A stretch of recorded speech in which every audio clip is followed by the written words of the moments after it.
All right, ladies and gentlemen, it's episode 64 of The Big Boys Table, and Apex X has had its first voyage. So we're going to be talking about that all throughout this episode. It's obviously quite a large, momentous occasion for you, Mesk.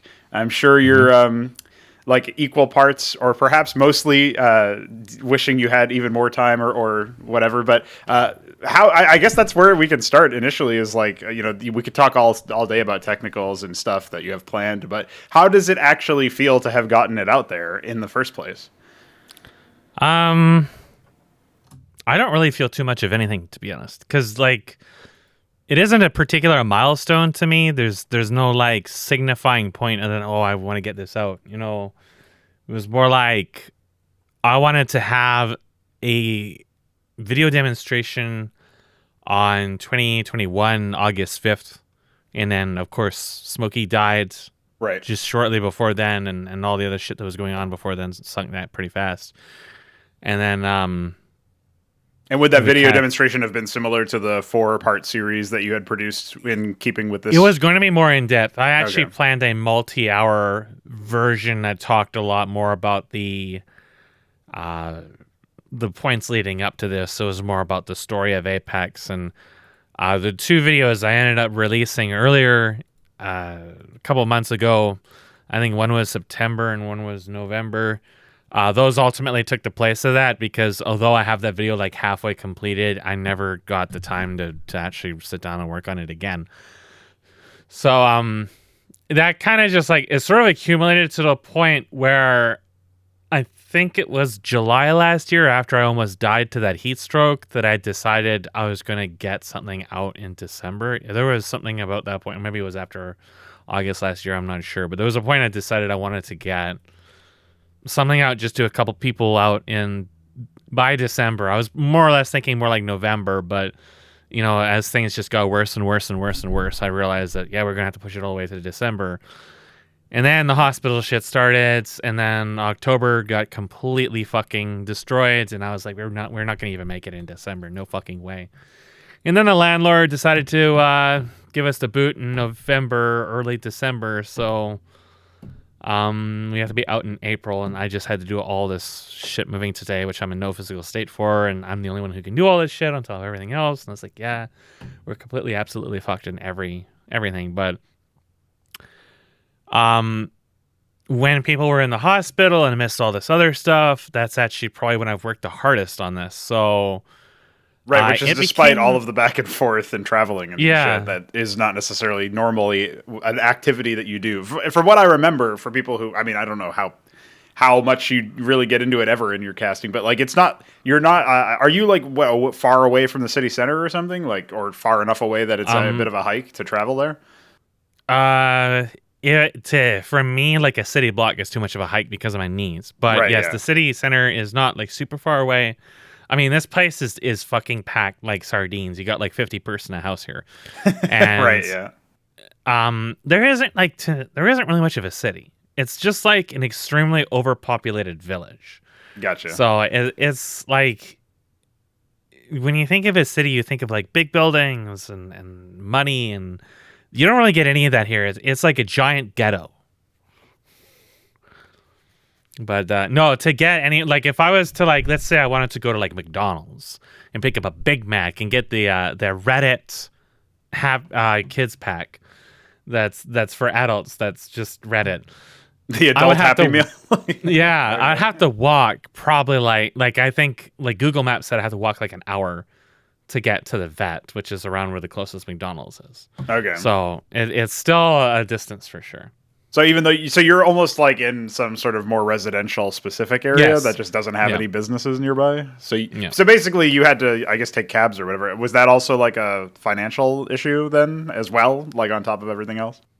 Finances have always been insane. I mean, with the cats, yes, Yeah. because to take a cat to if like when I did have to take a cab twice, that was some of the most stressful experiences of my entire life, mind you, and it costs about over $50 for the cab alone. Is like 10-15 minute drive or less, and is you're basically paying in gold bricks. So It's just gonna be fucking bad real soon. Classic. Yeah, I was only curious because from the last bit of time that I remember the last time you talked about traveling was, it might have actually been for the vet. And so, like, I was just imagining, like, this guy's got to travel all the fucking time every day to go to this hospital stuff or whatever. Maybe it wasn't every day, but there was, like, a period of time I where it had was someone driving me for that thing. Okay, yeah. Otherwise, I never would have gone there because no way could I afford it. But no, it's still real hard on, like, gas, because you got to stick it to Putin, so let's tank our entire country in the process. Yes, I believe most of the Western countries in the world have decided to go down that road inexplicably. Yeah, so. we have chosen martyrdom, I guess. It's just absolutely insane. Like, nobody just gives a shit about fucking Joe Six-Pack trying to live a fucking life. There isn't a person I've talked to who hasn't said that either they've had coworkers quit their job because it costs just too much to fucking go to the job. You make less money working because you lose all that just for the commute. Right. Or they're considering quitting themselves or whatever. And that's all, of course, I'm sure influencing the landlord kicking us out too. Because, like I said, everybody's got early last year, he's like, hey, can you pay an extra $500 in rents? We're already paying triple what we were just a couple years prior. So it's it's a fucking disaster. And despite all of that, you were able to actually string together a bunch of days of somewhat productive work, right? Which is the surprising part. It's like, because after the cats died, I became completely numb to everything. I mean, I still feel anxiety and depression, but most of what I would say was me died with them. I don't feel really much of anything anymore. I don't really feel like enjoyment of anything anymore. Like, normally I would be at least somewhat content that I managed to get something else out in spite of everything, but I really don't feel anything at all. It was actually really like, what I feel is like real frustration, because all this shit, like, I had to cut so much out of it. That's one part of the frustration. But the other part of the frustration is that, like, in your first fucking run, you ran into massive issues, and that was one of the things that hung it up for so long, was trying to fix all these fucking problems. Right, yeah, the doors in particular. Every single person who plays that's going to run into it, because it's just going to, on your first reload, it's fucked. You don't see it in my test because I never had to reload. So was it because I started the game and then exited the game? I didn't jump into anything before. So how exactly was the reload? I'm not actually sure why it happens, but basically the kind of the crux of the issue is that I wasn't going to ship this with a saving and loading system. Because of all the time that was lost, even though I had the saving and loading system, this isn't like StarCraft, where you can, at least in Lead Tilt CMBW, where you can just make a map and you can push save and you can be confident that you are saved. Yeah. You can push load and now you're back. You have to actually put in how the save system actually functions, what it's doing with the data, and then you have to deal with the order of operations afterwards. So a lot of the things on the map are using instance data, where I've changed them as instance on the objects. For the doors, that will be their size, the models that are using, the sounds they make, like the clang.wave or whatever, and what keys they need and stuff like that. So they set up the save system for that. The problem I was running into so much was that the doors were there, but you couldn't interact with them for some reason. And there was probably like 4 or 5 different potential reasons why this would happen. From the fact that when I ran the shipping build, I was getting a higher frame rate than I do in the editor. And I believe that the doors were double tapping when you enter the overlaps, and it was actually consuming 2 keys instead of 1. Oh, okay. So that was one problem. The other is actually, I think, maybe a issue with their new physics engine, which is called Chaos, which is definitely in prototype still, where resizing the box collision to interact resizes it, but the overlaps don't fire. And that's really strange. And there's another issue where I have, like, especially particularly the red and the blue door after the gold door would not work at all. And I thought, it's because I'm not saving the box extents. So I saved the box extent, so that actually made the problem worse. And I couldn't fucking fathom it. And I unit tested it in runs, and the days just are pissing on by, and I'm getting more and more frustrated. And what I eventually did is I thought that there was an order of operations issue where some of the data was being overwritten by the initialization of the data, because first I save the data so that we can reapply it. I save it to variables. Those variables get saved, and the loading system reapplies them.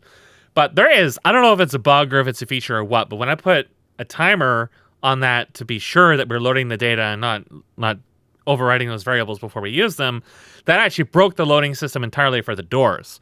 So when you look at the doors variables, they're actually all blank. They've all got invalid data, and the loading never fires in those 2 seconds at all, period. So I don't know why that happens. I only discovered that after shipping it because I had intended to test that again, but for some reason I didn't. Because it's just hard to remember that you have to you run through the game and then I understand that when you know it's a save system and you should, because I can never fathom that would be a problem, right? But why would it appear by default? But then when reloading break, that definitely seems never strange. Had issues with that before. At the absolute worst case, you would get a door there that looks different, and then I would have known something was wrong. But no, this in just white, they're still there, but they have no mesh data or anything. They're loading invalid variables. Yeah, well, my suspicion would be that this is an extension of how oopsie'd the fucking code base is for Unreal. But I'm not 100. Obviously, I'm blindly speculating. But it sounds like you were talking about how you had to implement a timer to see if you were overriding variables and stuff. And that is a very normally you would not need to implement such a solution. You would there would be some way to intuit basically variables start as 0, so you just null check them, and if they've been modified, then you know that something edited them or whatever, and that would probably be enough. But unfortunately, I can do that. Yeah, I can do that. The thing is I have no idea what I'm doing, so sure, I didn't even think of that. I can do that. That would have been a good idea if that had been suggested to me at the time. I would have done that. But my idea at the time was, okay, these variables may not be getting initialized, or they may be getting wiped with data first, so just put a timer, then it'll just work. Yeah. Never in my mind did I fathom that a completely unrelated function would not fire as a result. So it was just completely unexpected. But that's kind of the part of the problem, is I don't know how the system works, because this is a third-party system that I'm dealing with. It's not Unreal Engine in itself. Yeah, it's a plugin. So I don't understand all the things with it. Yeah. So this is a really major thing to be implementing just a couple days before you're deciding to ship this, and I have no experience dealing with shipping builds entirely. The way that certain data gets handled or whatever or processed works entirely different in shipping. Now, it seemed like in your run you didn't have any issues with the music, but there has been a long-standing issue with the music where it wouldn't keep playing, and the sequential tracks wouldn't get loaded. And this was because of the way that when I had implemented it, because of the way the soft references were being used, where it was working fine in the editor because of the way they were being loaded in the editor, but in the shipping build, that behaves completely differently. So that almost made it into shipping where that wasn't fixed. But HKS helped me figure out, how to re-implement the asset registry for that. So that was also something completely different. And I still don't know 100% if it works entirely or not. I ran a test, I think, yesterday, and the music was not working. So I don't know if that's because it's in the editor. There's a lot of unknown variables just because I didn't have time to work with them. Yeah, the music seemed to work insofar as there was always seemingly music playing, which was good. And I wouldn't know if the right tracks were playing at the right time or the right selection. Yeah, that part should always be fine. There's never anything been wrong with that, but sequentially playing has been an issue for sure. Gotcha. When it works fine in all my individual tests. So I just don't know enough about what's going on to really debug this stuff at this time. And the good news is that it actually, at least it worked in my run, and hopefully it works in all the shipping builds. Yeah. Right. So you said you just tested recently. When you were testing the shipping build, has that come up as an issue? Maybe you said that earlier. I don't think so. That was in the editor that I was testing. Right. Yeah. So I'm not sure. The editor has to, I guess, access to serialize the data in a very different way than the shipping build does. In the shipping build, the game loads pretty much instantly. Right. And it's actually really funny because Arvatur is not a small map. No, it's pretty large. Well over 20,000 assets in that map, and just all the creatures and all their stuff, and none of it's optimized really at all. Right. And it just, you push a button and you're just in, regard, for you or for me or for HKS or that's on a platter drive. It's just instant. And yeah, but mine was not even on a solid state. Games. Yeah, mine was on a hard drive, like not a solid state, and it still loaded that fast. So you got to look at all these modern games, and you got to shake your head in disapproval because it's fucking ridiculous how long the average game loads. And there's so many ways you could tackle this. I could use different kinds of compression. I can actually change even, like you can go into source or whatever and change how the chunks are allocated. There's optimization settings for changing how the data is arranged in the archives. Right. It's just, I didn't need to do any of that. And it is just this fast. There's some pop-in issues because I don't do any caching whatsoever. Pre-caching, I haven't even looked into that yet. I'm not at the point, but eventually I'm going to want to pre-cache like particles and stuff so they don't look blurry on their first appearance or whatever. But that's a fairly minor thing when the whole thing just kind of just works out of the box and it just loads instantly. Yeah, the fact that you didn't run into significant issues there, like the performance was GPU stuff as a downstream of using Nanite and Lumen and all this stuff, right? Yeah. But like the actual load times being so quick were, refreshing. I wasn't sure what to expect in that realm, but I kind of knew that, I kind of suspected anyway that most games using Unreal don't have ridiculous load times, but they aren't usually even that fast, which is Stray has a significant load time to it, but Stray also uses level streaming, but Stray has done something really weird, and I don't know if that's like a problem with an older Unreal Engine because I've heard of it all over the place, but I've personally never ran into it in anything I've ever been working with, and I've been working with Unreal for quite a few versions now, where as you're going through Stray, I think when it like loads a level, they do something with like shader compilations or whatever, and the game will come to a screeching halt for like 3 or 4 seconds. Oh, nice. And it's really abrupt and out of nowhere. I'm not really sure how or why that happens. Perhaps when they do the loading up a level, they decide to like pre-cache every single thing in the level all at once. So I'm not really sure about that, but I have heard every now and then that some Unreal games have issues with shader compilation that for some reason is done on the fly. There is a default option in Unreal 5 where it does on-the-fly shader compilations when you access stuff, and I found it really annoying. So I just say, no, just compile all 20,000 shaders at once. I can wait, 20, 30 minutes, and then I don't have to worry about it. Right. But in the shipping build, I just never ran into that at all. All the pretty much like, I would say about 70-80% of the hitches that you and well, pretty much anybody, because it happens on top of the line hardware, is due to Nanite not culling lights. So Nanite is it is basically like Nanite and Lumen are really the big feature points of Unreal 5, and neither of them are ready to ship games with. You're not going to see anyone shipping games with this shit for the next like 3 or 4 years if they have even the slightest shred of common sense about them, because there's so many problems with these. You ran into the RHI crash, and that's a really serious crash because that's from the programmable raster, which was the big thing in 5.1, that it was supposed to allow Nanite to call stuff like particles and lights and stuff. Well, it doesn't call stuff. It actually causes graphical glitches all over the place, which I will point out in my run. I don't know if Discord will see them, but because they're not as bad now as they used to be, but they're pretty bad. Newer hardware like HKSC doesn't have those issues now, since the drivers got updated. But before, you will see holes in the geometry. Before that, I actually saw stretchy vertexes all over the place, kind of like Warcraft 3 when the vertex buffer gets destroyed. And it was really messed up. But the RHI crash comes from that as well. And that's a really big one. I run into that in the editor probably about every 30, 40 minutes. It just will straight up crash me right out of the blue. Programmable raster, although it doesn't call a lot of that stuff, it does improve the performance a little bit, so I don't like turning it off.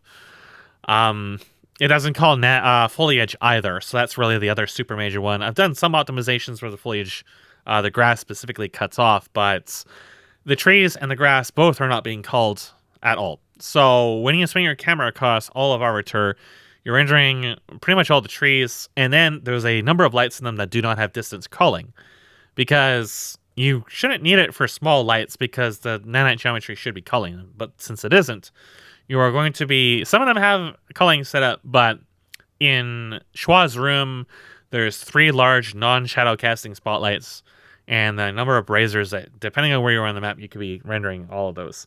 The worst for me is the Pinchy room, actually. That's by far the worst sync for me. And for HKS, if he turns off the lights in there, viewing from way up, basically in the sky down, he gains 10 FPS on his 6800 XT. So that's a really big difference for something that visually has no impact because Nanite is not rendering this stuff at all.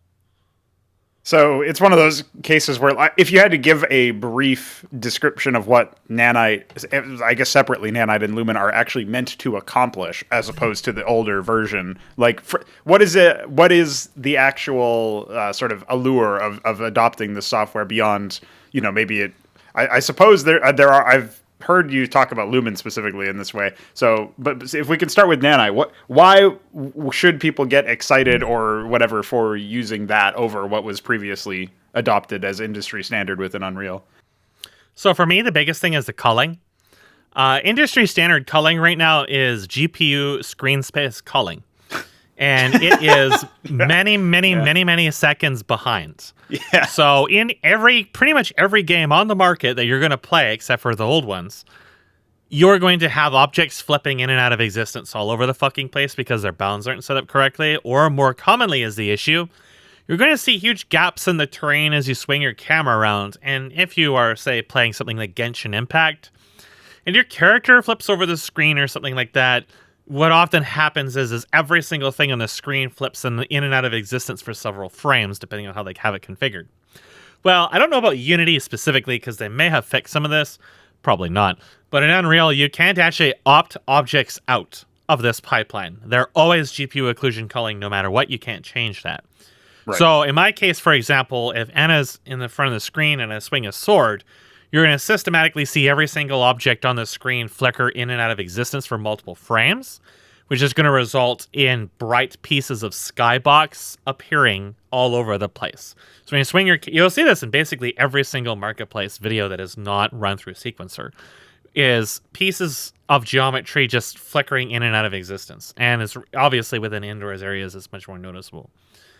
The industry accepted an Epic's official way to solve this is by making larger pieces of geometry that are dark and use the same textures and placing them behind them so that when the smaller pieces get flickered in and out of existence, it's not as noticeable in their words. For me, obviously, it's very noticeable. Sure. And that doesn't help because you have something called doorways.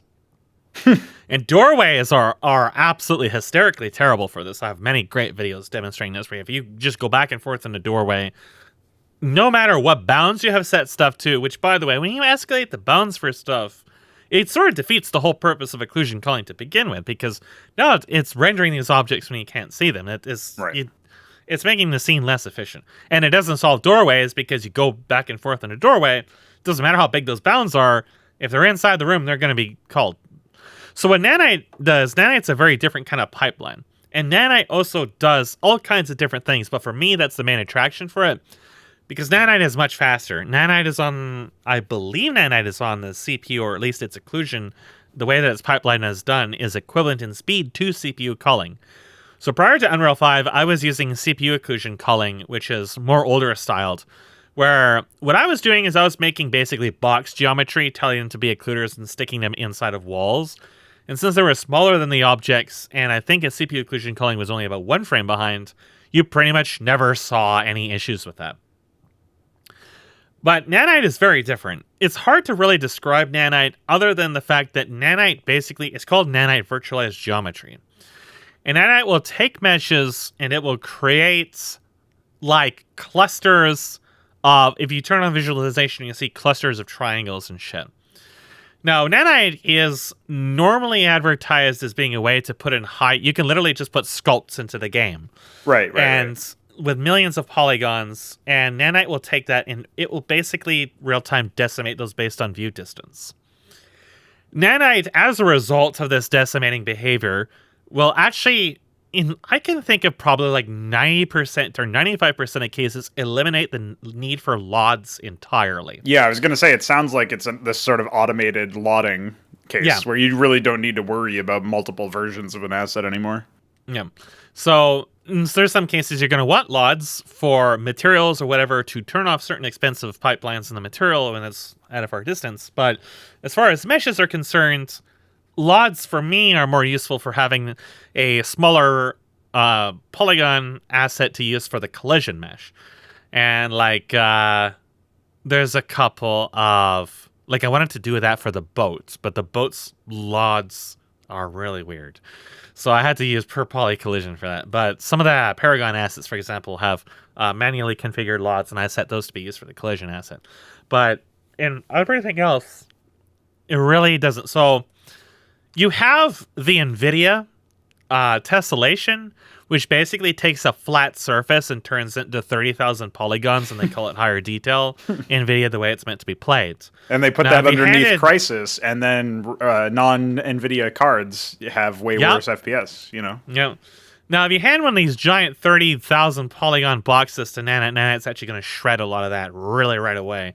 Actually, one of those Moai heads is 400,000 triangles.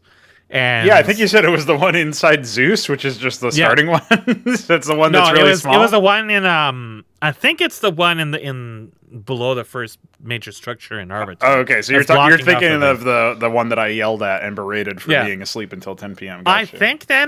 I think Nanite says it drops it to like 6K or something. Yeah. Now what makes this more interesting is that this is based on view distance. So it's dynamically upscaling and downscaling depending on the view distance. Now, there's a lot of bugs with Nanite, and I'm going to point them out when we get into actually showing this. Sure. Really, as early as Zeus, right in the first rooms of Zeus, there's issues with Nanite that I hope get fixed. They may just be due to my card. I actually haven't checked a specific instance. I haven't had HKS look at it. But the holes in the geometry is particularly severe on some stuff. And the decimation behavior destroys the lights on several of the server objects.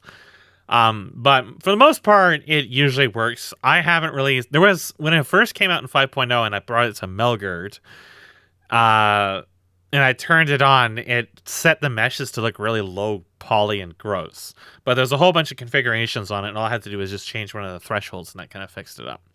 So as a result of being built into these kind of like triangles and being kind of like restructured in this virtual geometry way, that is what's being used for culling. So that makes the culling very efficient because now it's culling kind of, I think it culls based on like those triangles. So you could have like a pillar in front of a wall, and instead of like, you know, culling just a piece of or just the entire wall or not, you're now culling the pieces that are just behind that. So hopefully Nanite at some point gets updated to actually support culling particles and lights. It's really insane that it doesn't. We're in 5.1. This is not new anymore. And it still doesn't support culling basic shit. So that has to be fixed really fast. And 5.1 is supposed to fix a lot of this, but... Like the thing that gets me about particles and lights that I would be worried about is how good is it at recognizing the light is actually still visible around a wall, or the particle is like trailing off, that may be what's right? taking them so much time, yeah. So I don't know. I've thought about that too, and you know, this is all new tech, and it's all really fancy smancy, you know, nobody really understands it. 5.1 introduced support for masked materials in Nanite. So Nanite doesn't support like deforming meshes or masked materials. Masked materials came with 5.1, but I don't actually have that enabled in this because when I enable it, it causes everything to flicker like fucking crazy. And otherwise, I would have had that on the foliage, and the performance would probably be a little bit better. So that's one of the major things with Nanite is it's really like it kind of gets you away from having to rely too much on normal maps for a certain mesh detail. Like if you're an artist authoring assets, it really changes the way you can think about how you optimize your assets, especially static geometry. Because while polygons never really super hard on performance before, you know, if you were targeting really tight platforms like the phone or whatever, you're kind of like min-maxing every single thing. I don't know if Nanite is ever going to end up on phone platforms because I think it pretty much has a hard requirement for DirectX 12 right now. But it's not even supporting Vulkan yet, right? I don't think so. Right. It used to support Vulkan and DirectX 11 before, but that requirement got changed in 5.1. And that tripped me up because I was using DirectX 11 before. Sure, yeah. And I had to do some changes for it. I'm not sure why. It probably has to be related to certain features or driver-related stuff or whatever. It's I don't know. I don't know too much about the technical side, but there was a reason why they switched to that. Well, even if they retroactively re-enable those platforms, it still means that, like, for now, they might just be dealing with it because, okay, this allows us to actually push the features in, and it's super bleeding edge. So I really hope that it at least gets Vulkan support, because I don't like this project requiring Windows 10, because I think that most sane people will stay away from Windows 10, and I just would rather have it on Vulkan. But Vulkan's also supposed to be superior in a few other ways. It's just a little bit more complicated, right? That's my understanding of it, anyway. Yeah, but I don't think you're gonna see Vulkan supporting this stuff for a long time, because it's very clearly super unfinished. Yeah. And then there's Lumen. So Lumen is more complicated, less complicated. So you have heard all this hype about ray tracing. Yes. And what Lumen is basically is software ray tracing. There is hardware ray tracing support with Lumen too. I don't support that, so I haven't even looked at it. But some years ago, a feature came to Unreal 4 called DFGI, which is Distance Field Global Illumination. That is Lumen. That is basically what Lumen is. That was like the early prototype version of it. And from what I understood at the time is it basically placed tons of little point lights or discs or of some like shredded down nature of them all over the place to basically fake light bouncing. And the kind of like trickle down effect of this is that you don't have to do light baking anymore. And what light baking is you have a very computationally expensive process. For me, for my D&D maps, which weren't very high resolution, didn't really need high res light maps for the most part, that could take 5 to 10 to 20 to 30 hours to bake a map on medium to high settings that was not very large. And the other problem with light maps too is that you had to have an extra set of UV maps to support the light maps, and those were different than regular UV islands. There was actually an entirely different mindset and an entirely different process to them. The vast majority of assets that you port from games aren't going to have those. The vast majority of assets you find on the marketplace are not going to have those. And when light maps produce fucked results, which is going to be like 70% of the time, there is very, very little you can do about it other than bring that asset into 3ds Max or Blender or whatever and make your own light maps. There is an automated light map generator. It's not very good on anything more complicated than a box. And even then, some of my assets from Retribution, like the Proteus test chamber, still had a lot of fuck light maps on them. On a half sphere, had a lot of issues. So Lumen is all real time. The allure of real time lighting has been very strong ever since I got into this, because if I change some stuff in a level, in order to get it to look any good, I have to sit and wait for 4 or 5 hours. And sometimes I can't even do that because it'll run out of system memory and just crash. And I have to redo the whole thing all over again just to change one object. Yeah. There's no such thing as I changed a door frame, bake this door frame, everything else is unchanged. No, you have to do the whole thing. The Lightmass was built for render farms. If you're not running a render farm, you're running a gauntlet on your system. And then there's reflection captures. So Lumen has its own reflection systems, which is basically just screen space for everything except for something is right in front of you, which uses the distance fields. Distance fields and distance field lighting, it's kind of a technical subject, but it's really not. A distance field is kind of like it's when you look at Dragon's Dogma and you have a lantern on, you're going to see shadows because it's dynamic shadow casting. But those shadows are coming actually off of what I believe to be collision geometry. It's very low detail. But that allows them to have the player walking around with a shadow caster.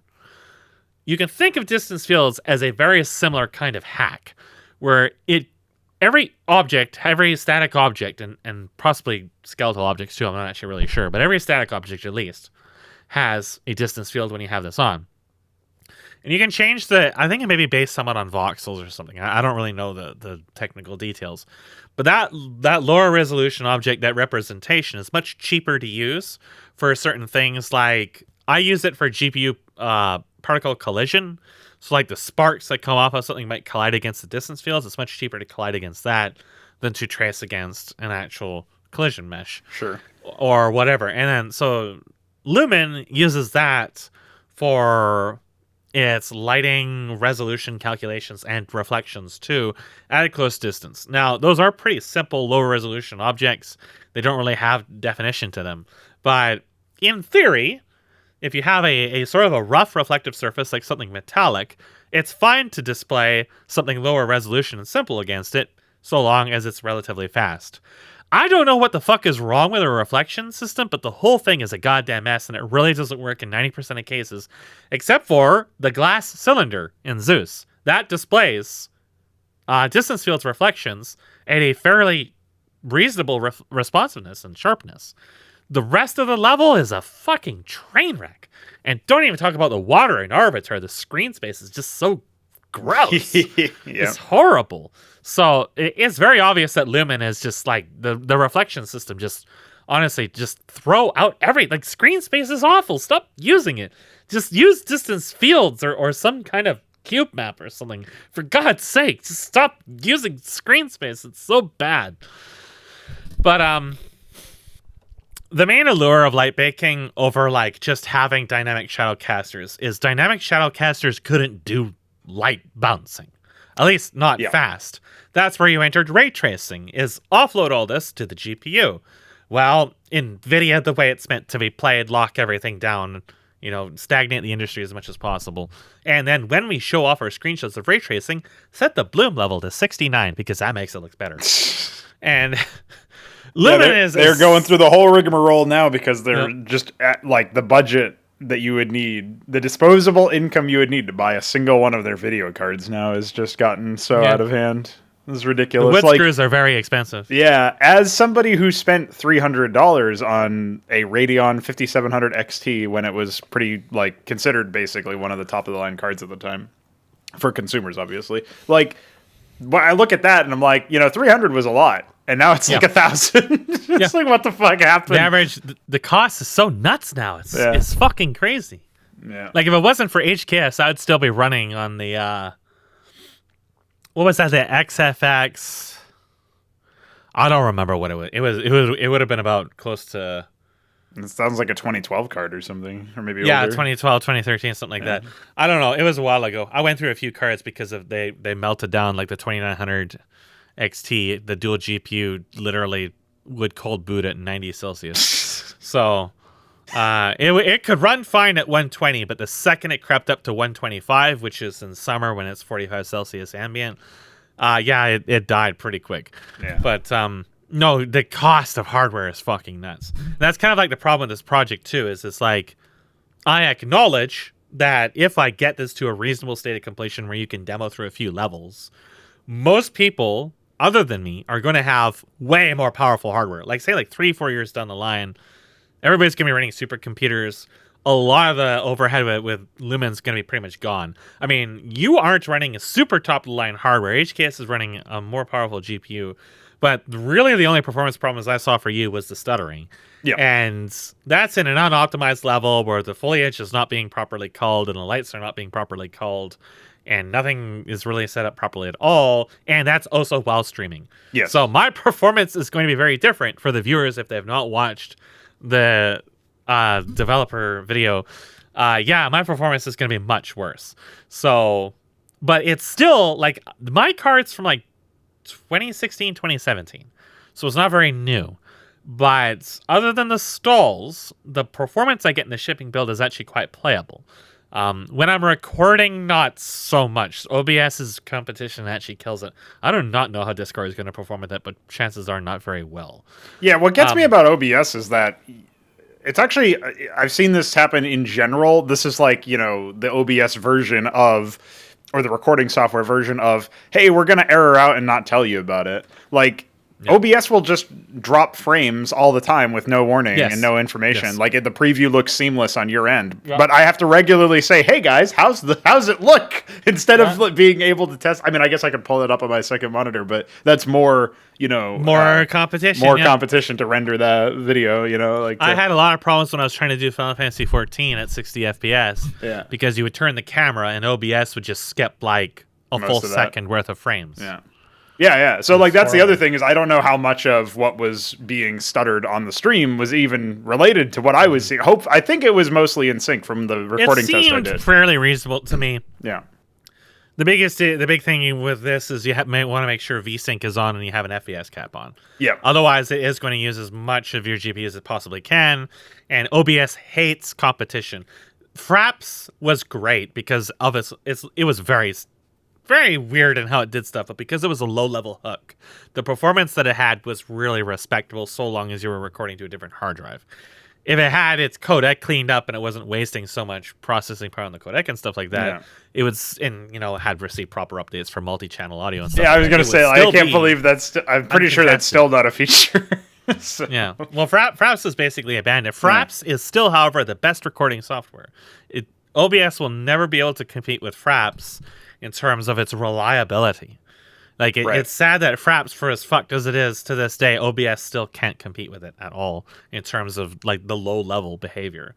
Yeah, I know a lot of people are using those, like, monitor capture things or whatever. Like, there's Shadow Play is, like, the NVIDIA one or whatever, like, GPU capture. Those are all garbage. I have not actually seen them. Like, I haven't really looked at them at all, but I assume that, like, so this is something that you mentioned. I think it was you were talking about. You were talking about Nanite basically like dynamically upscaling and downscaling meshes, and I forgot to. What I can do is give me. Well, I'm gonna do it after because I've got the thing running right now. But what I can do is after the demo, I just launch the editor.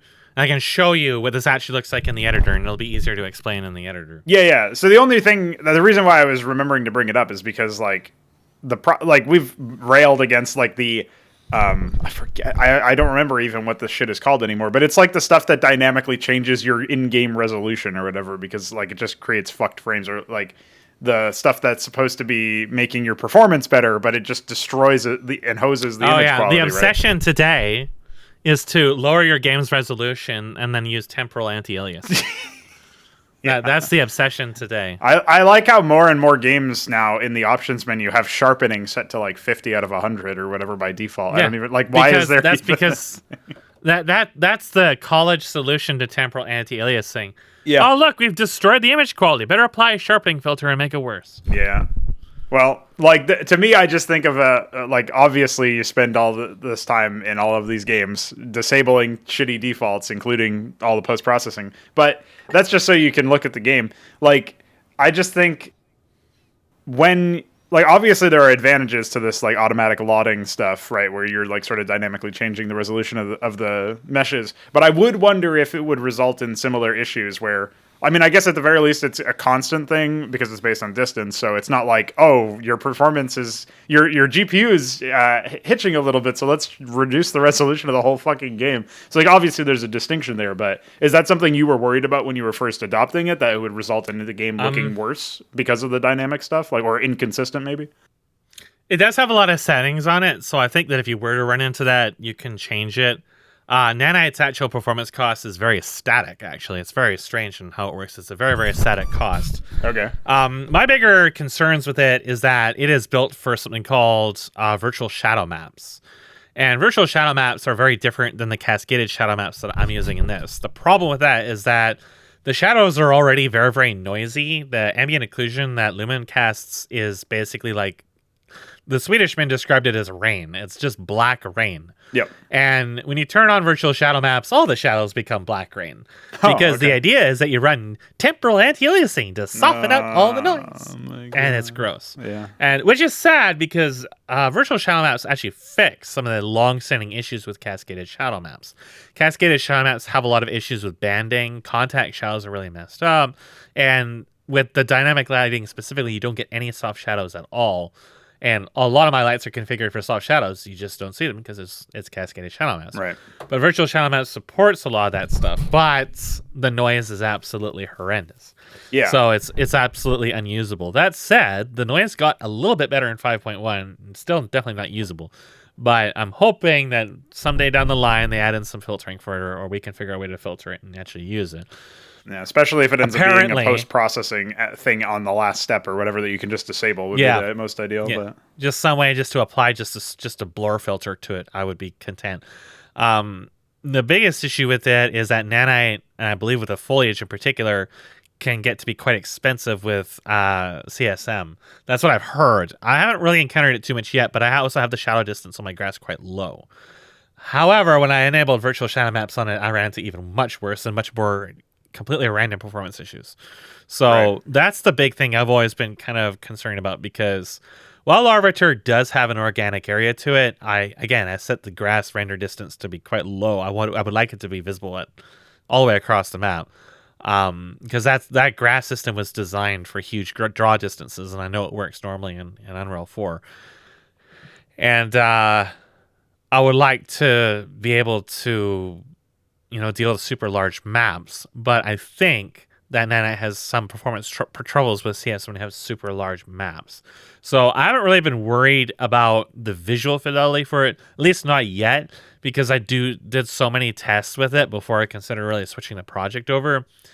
And when like I said, when I was first testing this in Melgard and I was changing the objects, they were looking really, really messed up.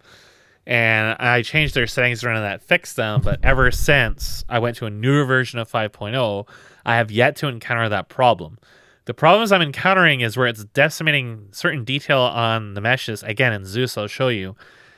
And lights are disappearing because they're part of the texture. And I don't know 100% sure if that's from the bug that I have with my card on this, or if, and like HKS or you may not encounter. Well, you ran into the RHI bug, so it's possible you might even run into the corrupt geometry as well. I don't know yet. I didn't really see it in your stream, but it's harder to see now anyways. Is there... HKS would have to test it. Is the corrupt geometry stuff, is that at all related to when I was walking through Arvatur and there were these stone archways that were sealed off, like they used to be doors or windows or something, and they just had whole stone in them, but in the actual like upper left corner of one of the archways, you would see like white pixels banding through them or something, like as if it was. I think that's just the author is not properly sealing their geometry. Gotcha. Okay. I suspected as much because it seemed like a more tame, like common issue.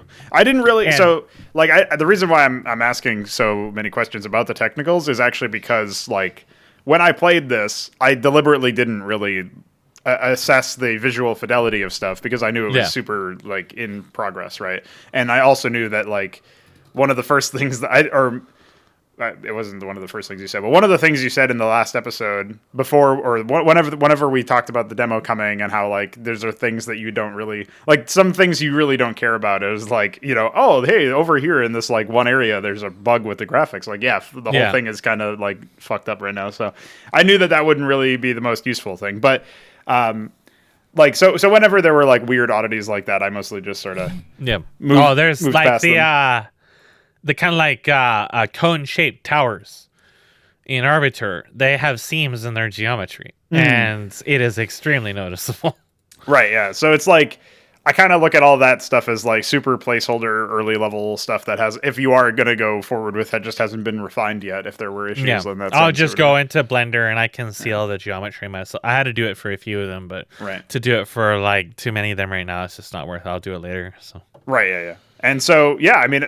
The technical side is mostly me sort of wondering about how, as we get, like, a lot of what you said about Lumen and especially about Nanite, where, like, it's almost like a way to create speed once again within software. Yes. And, like, I think about it like, obviously we are completely unaware of, in the average experience, of how fast our computers actually are. There was this clip that I once again found where Jonathan Blow had hot loading of assets and like processing of models and stuff in his game, and his game was doing like in basically one frame. It was like unpacking the new mesh and drawing it to the vertex buffer and like all that shit. And so it was doing all of these very complicated steps in very short amounts of time. But Windows was saying that there was a progress bar of moving the file, of copying the file from one folder to another. And so like the progress bar itself is just cosmetic. It doesn't even it didn't even fill up before like the new model was on the screen in his game. So like clearly it wasn't actually grounded in reality. So we just think that computers are kind of slow, but like no, they're really fucking fast. They're really fast. The software doesn't do it. So it sounds like maybe some of this stuff can get the industry in general a little bit closer to computers as fast as they can be. As if it's a gradient, like we're moving closer to that, maybe with the adoption of this tech, would you say? Well, I think it's more like people got really fed up with light maps in Fortnite or something. Yeah. Or if they were probably using a dynamic solution in Fortnite all this time anyways. Well, the solution or whatever, like the process you were describing sounds really hellish, and I would never want to bother with something like that. Yeah. So it is really bad. And Lumen probably cuts my frame rate in half or more. I used to get about 45, 50 FPS in Rangaro, and now it's significantly less than that, mostly because of the animated trees, actually. The shadows invalidate any caching at all because of the moving trees. Right, so actually, it'll happen for you too. When the snow falls on that map, I have set up materials on those trees that freeze the world position offset on the leaves when they're covered in snow. And I made it very aggressive because it's very hard to get the snow to behave on those flat billboards. But it makes the branches stop wiggling as much. And then your performance in that map will skyrocket because it's no longer having to invalidate the shadows all the time. Yeah. And so there's lots of little things like that you like, you come out of StarCraft 2 or whatever, you won't even think about this stuff. Sure, You just think about poly counts because that's all they talk about. It's just poly counts. It's got to be under 3,000 polys in 2020. Like, come on. No, there's a lot. I think that Nanite is very much about not necessarily really taking advantage of the speed of the computer, but more about breaking some of the trends in the current art asset pipeline. Sure. Because the art asset pipeline right now is really stupid. Generally, people are making high poly sculpts and then manually decimating those down and then making an in-game version, or they're using the sculpt to bake normals onto an in-game model that they made separately. Nanite, in a listed application with static meshes, in theory, allows you to take those sculpts and bypass the whole process and stick it into the game, and then also not have to worry about normal maps in many cases, which will also produce better results with the lighting, at least with VSM, again, in theory. I haven't seen it myself, so I can't validate a lot of this stuff in person. I'm just going off of what their information says.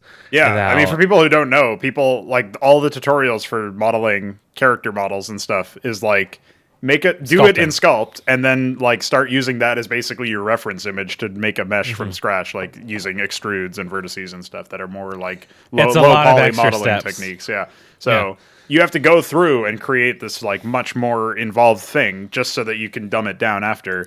And you lose so much from that. Yeah. Because, like, honestly, normal maps look like shit. There is so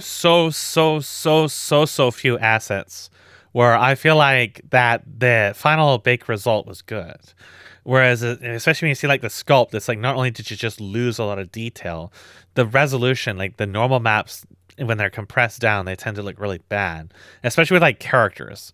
But there's also like certain kinds like organic geometry just doesn't really look that good. Oh yeah, you really just isn't it have, true? Like, modeled in detail. Like it's true in your experience, at least I'm sure. Like certainly in mine, that the organic assets for like an environment usually look significantly worse, like a console generation or more behind the more man-made artificial ones. Yeah. Like you think of Dead Space or any of these games like that. I don't know if you've even played that one, but like that's one that comes to mind where it's like, I don't know, they were like relying on a lot of sliding textures and stuff to try to give animation and movement to stuff because like, I don't know, the LOL consoles probably. But you got Doom Eternal that looks like it came out in fucking 2001. Yeah, that's another example, right? Like I remember even the original Doom, when you enter into hell and like I found the fire particles or whatever that were off to the side, and I just thought, oh yeah, I guess they recycled that one from the original fucking DOS game or whatever the fuck, you know what I mean? Like some of this stuff is super low detail, and hell looked really terrible on those. It's really awful. The other stuff is just all phoned in assets. They just tried to mask behind screen space reflections and ghosting and roughness maps and shit. And the second you turn off temporal, it's just like, wow, this really is low res as fuck. Because now you can actually see the game. And then the organic assets always just look absolutely terrible. Yeah, still an improvement over all the fucking post-processing, but like, at that point, it's not even polishing the turd. It's just like blowing on it slightly from a distance. And now Cool with off. Nanite supporting world position offset, you can hypothetically make animated organic nanite meshes that are very, very high poly. And then a lot of the details that would get lost or smudged out by converting them into a normal map can now be a part of the mesh. Right. So I haven't seen too many good results from that because it's still very early and people aren't really building assets for it yet. There is one marketplace asset alter that I think makes very high poly stuff. I really wanted to get at least one of his assets to try him out, but it was definitely too expensive for me at the time. Maybe in the future. And I think that Nanite with his stuff will be quite performant. There is one asset set that I've been starting to work with right now that is all scan based. And unfortunately, Nanite really doesn't like those, and it's giving me lots of holes in them. But they actually like really, really, really, really good.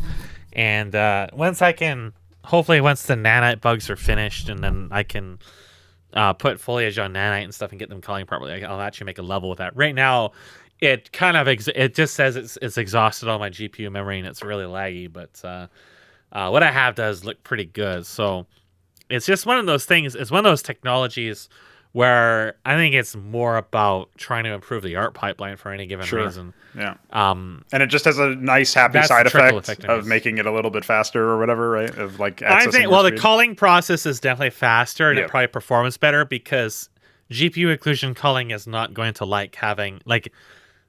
Typically speaking, GPU occlusion culling is cheaper than CPU occlusion culling, and it's more hands-free and lazy, and that's why people prefer it. But when you get a big open world map and you have tons of objects and you're testing against all those I think it tries to use a depth buffer or something like that, but it's still basically screen space. But you're still screen space checking every object and every object's bounds. When you have all these objects, you actually reach a point where it's actually less efficient than just leaving them on the map. But you can't opt out of it. But with Nanite, because all those objects in the distance are all going to be really simplified anyways, I'm not precisely sure how its data is being processed, but it's its own pipeline. So it's by default going to be generally faster. And what you'll find in general, result, it'll just, when it comes to like larger open areas, it's definitely going to be faster. Yeah, and what you'll find is like maybe another hopeful sort of optimistic outlook on the adoption of this technology would be that we get more open environments in the first place that actually allow you to like. Well, I mean, look at Arvatur. That's more open than 90% of the games you're going to play. Yeah. Like I went and played some games later that day after playing Apex X and as well as yesterday. So like I went through all that and I was experiencing like, just here's another third person game or whatever. And like, you walk around some environments and they have, off to the side, there's like this big rolling coast or this big, sand dune or whatever, like some sort of spectacle. And there's some objects around and stuff, but it's like clearly even like the way that it's decorated and created is very clear that they didn't intend for you to be able to go there, or it's like not part of the game world. It's like lower detail or lower like saturation of objects or whatever, right? So it's like, oh yeah, that's just like there for the decorative purposes. But like, like I knew, like again, like I suppose I should actually have opened up this by talking about some of my like impressions. I covered that in the actual playthrough itself, but to restate them, like one of the first things and the most satisfying things that I did in the experience of playing Apex X was when I got into Arvatur, I just started jumping around on shit that like it's stuff that you would never be like normally would just have like this big brick of like pillar of no collision, right? Like in a game, assuming you could even jump. You, there's nothing here. It's not like you don't discover that there's nothing there. Yes, yeah. It's just the game just forcibly tells you straight up, just go in this direction and only this direction. Yeah, like on the one hand, right? Like it did feel like there was. Well, I don't even know if this is true. Like, I was going to say, like, you could maybe argue that makes the game feel, or the world feel a little aimless, but I don't think that's actually true in practice, because what ends up happening is, like, for one, you will occasionally stumble into some enemies that I would read as, like, optional encounters, but you also don't know where the objectives are. You have to explore them, and that's, like, the whole process. And so you don't get three-dimensional exploration in games. You get, like, go this direction, and, like, the slightest deviation is a secret, like in Doom or whatever. It's, like, not really a case where you're actually being attentive to the environment and trying to figure stuff out, right? And, I know it's super early and maybe there would have been more things that communicated ideas via the environment. Maybe not. Maybe it would have been exactly as like maybe that part of it was fine for you from your perspective. You did say that you felt like there would be no way people would find the solution to stuff without some sort of assistance.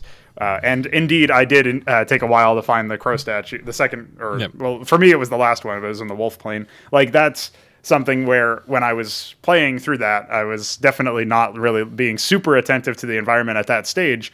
And maybe it was because like I didn't really look like there was a lot of stuff that I could, mantle on or whatever. But also, I think after a few times of like dying to platforming, I was probably like, okay, maybe I shouldn't do that. But that's like whatever. That's a separate thing. And now that I'm aware of the way that like the save points work, where you can just use them all the time, like something that would probably end up happening. And right now at this stage, like the levels don't necessarily have enough detail or enough objects in a couple of places where it makes sense. But like I would definitely like save and then spend 20 minutes trying to platform up to some really big thing that's like off. Well, it can be helpful too, because the other thing is that when you're exploring, you're collecting information, and a lot of the places you went to in Arvatur, those central towers in the courtyard area, they had nothing in them. But in phase 2, that's actually where a lot of the spawners spawn. They spawn in those towers. Oh, okay. And on these on the overhangs and stuff too. So if you are aware of how to navigate that part of the level, then you can actually you can just jump up and kill them if you can't get down to the summoner right away. Right. Yeah. I feel like in retrospect, I had a significantly easier time than intended with a few of the things. And I know this is like coming off the heels of you saying, like, initially your predictions were that this wasn't actually going to be challenging. But then you started to say in the days leading up to it that you weren't sure if people could even complete it. And, I felt like even if I didn't gimp the boss by stun locking it at the end, I probably would have been able to defeat him. Maybe it would have taken just him, a few one attempts. More. Yeah. Maybe it would have taken one more try or whatever. But like I was building an understanding. Like the first time I didn't interact with any of the projectiles or whatever, and then the second time I realized, oh, you can pop those. Like I didn't even know you could pop the spiky macrophage balls until that boss fight. Like I didn't even try to do that before, even though like I was aware you could attack projectiles, but for some reason I didn't intuit that those were projectiles. I figured they would just blow up because most games do that. I guess I don't know. I don't know what was going through my head. Well, that's the thing about this. The reason why I thought people are going to have more problems with this is because this exercises skill sets you pretty much never use in any game. Yeah. Like any game that brings up like destroying projectiles or whatever is purely as a gimmick. With this, it's just an innate interaction. There's no prompts. There's no QTEs, no indicators. It's literally just you hit the projectile with your sword and that's it. And some are really hard to hit. Like the type 2s in this, their projectiles just usually hit them or just hit nothing. I'm not sure which part of it was bugged in this, but in my version now, I've pretty much fixed that. And they travel almost twice as fast as the Voidhound's normal shot. You can still hit them out of the air. It's just really hard to do so. But there is very, very few things you can't. I don't think there's anything in this version that you can't destroy in terms of projectiles. And maybe it's like not that important to hit the type 2 projectiles, which are like the more advanced wolf void hound type things for people who don't know. Like the ones that were more or less unfinished, I believe is what you said. They're completely fucked up in this. they really don't work. You could imagine, though, an enemy that has a fast-moving projectile, which, of course, destroying that would test the skills of precision and awareness and stuff, as positioning, etc. But also, like, if the projectile hits something, like, you could be safely out of the way, but it has some other effect, right? So, like, this spawns a cloud. Oh, okay, yeah. So a really, really nasty cloud. Right. So in that case, it's like, okay, now if I destroy it, even if I'm not in the area of where the cloud will be, if I destroy it, I deny like area denial from my enemies, and that's so what Schwa is all about. Yes, yeah. The final boss is just that boss has a melee attack, but is really easy to avoid. The spiky bombs deal physical damage, and nearly everything else only does stagger damage. So it's really about preventing yourself from getting cornered or zoned out to the point that it gets to you being stun locked or otherwise getting hit by the melee attack. So it just plays really differently than really anything else, because just the fact that the stagger system's been exposed like that. And I know you were saying earlier as well that you were your idea for arenas was that they would be pretty much limited to bosses. I remember this is part of the demonstration series, but also something that I just intuited was that like okay, if an enemy is aggroed to me, maybe I can pull them back. They do seem to have a leash where sometimes they'll go back. And they'll lose It's a interest. bug, actually. Okay. They just, the perception, like, I'm not even really sure how it works, but when they perceive you, they will chase you. Yes. And then there's an auto success in perception if you're in within a certain distance when they lose sight of you. But it seems like that auto success on perception is only when they first spot you, and they don't refresh that based on distance. Right. Now, I was looking into some of this stuff, and I realized, yeah, you still have the unit within the AI's data structure as a target, and I still have a reference to it. All I really need to do to get to fix that particular part is to have shit for them to pursue you, and I can check some data based on the perception system on maybe when they last saw you. I'm not sure, but like I haven't really looked into that yet. I just don't really have time because it's kind of complicated. But Sure, yeah. there is a way I can have them like pursue or explore, or continue to chase you when they don't have vision on you with the void hounds and stuff like that. They're ballistic projectiles. I can have them actually fire over walls and stuff at you. In fact, they technically can do that now. It's just I don't think they will do it because the way that I built their stuff is dependent on having vision of you. Mm-hmm. So that's kind of one of the reasons that they break is actually go into a roam when they shouldn't, and then that you can perceive that as losing aggro. Yeah. Right, yeah. And then, so, like, basically a lot of stuff with the EQS seems like it needs to be updated, right? The AI stuff. Yeah, this shit's fucking complicated. Yeah. I don't know if I can get it to work or not. I haven't worked really extensively with it. Only somewhat recently. I demoed the malicious weed, the one that shoots the AIDS clouds, and he works pretty well. It's kind of a little. Yeah, he likes to move out of the line of sight just so that he can hide and stuff. And but the Magus really doesn't like teleporting reliably. He really likes, and he shouldn't be doing that. So I'm more inclined to think it's some kind of bug, or maybe I don't know. There's like not really a lot of data you have to work with that, so it's really hard to tell what is just EQS just failing to find an area and falling back to something it shouldn't, or like some intricate math issue that you don't understand or whatever. It's really awkward, but I really didn't get much time to really test that. It was a pain in the ass because the Voidhound spawners, if they're not touching the nav mesh, they wouldn't be able to get navigable points because they think they can't access them. With EQS would just not get any data at all if they were floating even a little bit in the air. So I had to develop a system where they check the nav mesh with a generic find random navigable point, and I said that is a querying point for EQS. There is no information on the internet at all that I could find across hours of searching for creating custom queryers at all, period, or custom grids. There's nothing. I can't find anything. And my EQS thing for that throws 2 warnings in the log every single time it's used. It seems to work. It's spawning the void hounds, but it's throwing 2 warnings saying that the query is invalid or the agent data is invalid. And I don't know where they come from. Nothing tells me where that comes from. The system hasn't been touched since it was first implemented nearly a decade ago. It's really hard to work with. One of the things that I feel like we can probably jump straight into the demo now at this point, if you feel like getting that set up. And while you're fuddling around with that, I can talk about some of the things that I'm thinking about. Like, it's no coincidence, right, with me being a guy who likes macro-based things that, hey, maybe I really like, and we'll show the stuff on the video here in a second.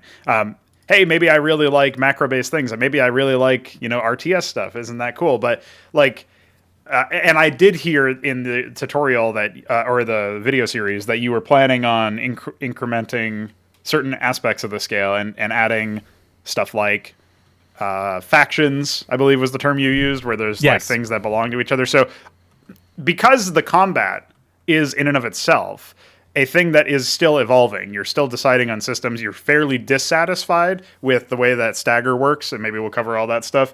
The thing that I've mostly latched onto here was the world exploration and the calling back to way before your living world concept, which you've talked a little bit about on this show before. It's just one of those things where you just don't see enemies in an area or whatever interacting with the world in a way that makes them believable. You know, at best they roam around a bit. And, you know, obviously that a lot of that stuff isn't yet implemented here, but even just the transformation of the environment with the Void Hounds coming in and all of that stuff is more than what you see most of the time. Like, state changes and stuff does exist, but not usually in a way that can take over an entire segment of the map where you could imagine, I don't know if there's infighting even in now, but you could imagine maybe the wolves and the Void Hounds like fight each other or something if you left some of the wolves around, or the Templar are enemies, right? So like, eventually stuff like that would happen. And so I can imagine in my head where a lot of this stuff goes.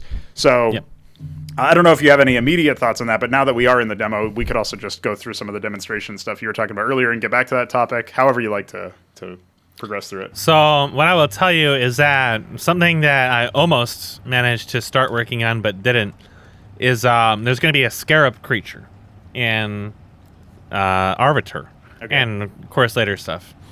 And the scarab is basically a Zerg drone. He harvests resources from somewhere on the map, and he goes over, and what they're going to do is, one of the things they're going to try to do is they're going to reinforce the Pinchy area. So they're going to actually build stuff. But they're also going to, and they see the player, they're going to try to hide. They're going to maybe have like a burrowing function, or they're going to just try to hide behind corners or whatever. They're going to try to actually actively avoid you, and only really fight if you really get close to them. And when they do this, they're going to build mines. So I'm going to have actually resources for them where they track how much resources they have. And they're going to have a priority system where, I only have so many resources, but there's resources over here, I'm going to go get those. So I have to build all this from scratch, as obviously, but it's also none of my existing framework accounts for any of that at all. So there's quite a lot I need to do for that setup. But that's just like a really basic example of a macro scaled unit. That one of the things I like to think about the map is that I really don't want to punish you for skipping stuff. I want it to be a conscious decision that you make where you are allocating your time based on some decisions, and you're making risks and rewards. So in Arvatur specifically, I can speedrun that map in like 10 minutes or less. I can do every single thing from start to fighting Schwa. And I can do that literally by just skipping everything Rangaro and travel form. And that's going to be a lot easier if I keep in my current changes with the dev build that's not this. Which kind of like, it smooths out a bunch of stuff. So right now, before we move on, I want you to look at those, see how the lights disappear? Oh, okay, yeah. So that's what I was talking about, where Nanite's decimating data that it shouldn't be. Yeah, it's literally going to just kill all those lights. Right, because those are part of a texture as opposed to being actual lights, right? Yeah, so it's removing parts of the mesh or whatever. And so that's a really serious bug. So yeah, so the Scarab is like an idea that an enemy or an enemy faction has an objective on the map that is something other than just killing you. Yes. But it results in changes to the map. So when I think about macro scaled, I think about that every faction or whatever has objectives on the map that they're trying to do. Now, most units is going to be really simple, like guard this area or roam. Sure. But when we talk about the factions, is that the Night Dwellers and the Malicious Weeds and everything related are all a part of one faction. And they're all here for an objective. And now when a divine creature comes into here, there's the primary enemy of this faction. They're going to try to do things to get rid of you, to secure their victory in this realm. Sure. So the Scarabs reinforcing the Pinchy area, that is where the summoner appears, that tower that summons the balls. And so it makes sense for them to start reinforcing this area specifically when you appear. So that's like one of their objectives, is to secure the arrival and reinforcement of their forces in this area. So there's a reason to kill the Scarabs. That is to prevent this area from getting reinforced, to prevent them from hiding bombs in places or whatever that you might not find, because they're going to be a little more stealthy than the prickly balls. And there are reasons to engage these. Now, this camera stuff, I want to mention this right away, because you ran into this a lot, and everybody's going to run into this, is particularly when you're in travel form, your profile is smaller and the camera seems to... I'm not sure like if the camera probe actually gets bumped down. It must. But this will happen elsewhere. It's a little less often. But when you move your camera around and it switches into objects like this and it kind of thrashes around back and forth like this, I've actually already implemented a system that kind of alleviates some of that. So the camera is something that doesn't really expose any functionality to you at all in Unreal. There isn't any innate way to fight this stuff. You have to do it yourself. And the camera is probably one of the most complex things that I can get into at this point, but it's something I've known about for a really long time. One of the problems with the stairs is the fact that there is no blocking volume on these stairs. So your camera's colliding against the whole mesh, which is why it kind of flips really angrily like that. So I'm absolutely aware of all that, and I've already got something in that kind of helps it a little bit. What I implemented very recently is there is a smoothing point for when the camera hits the geometry and then resets to its target distance. So particularly one of the examples I chose is when the dog is running between a bunch of doors, is really awkward. But after I changed some settings in it, it kind of cleaned it up a little bit. So before, what would happen with the Nanite corruption is this white panel ahead of me would actually, half of it would just like turn into messed up, stretchy fuckery. Oh, okay. So yeah, that was pretty awkward.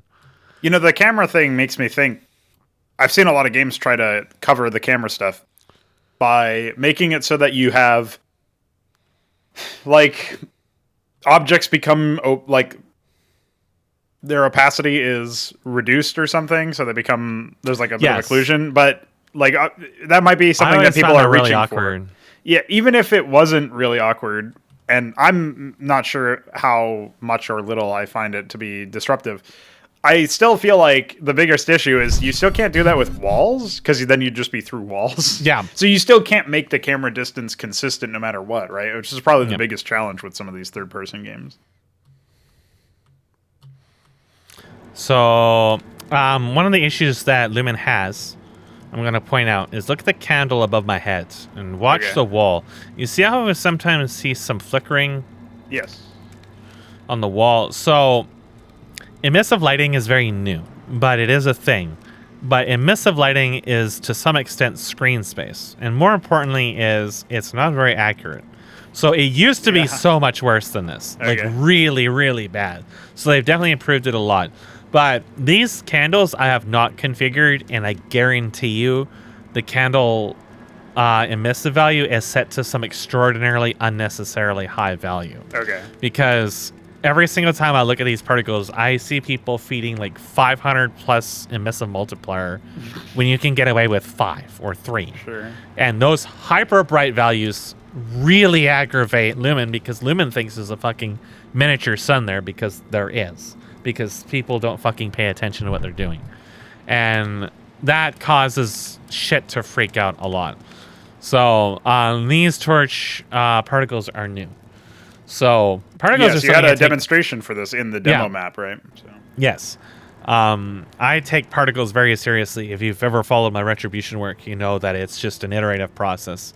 And so this stalling is that's you looking at the grass from half a mile away. The grass and the lights. Yeah. So all the way in that big tower down there, there's about 20 lights, and probably, I know the spotlights are rendering at this distance, but maybe a couple others.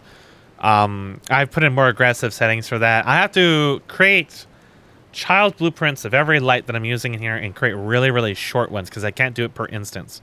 But I can make them call really short.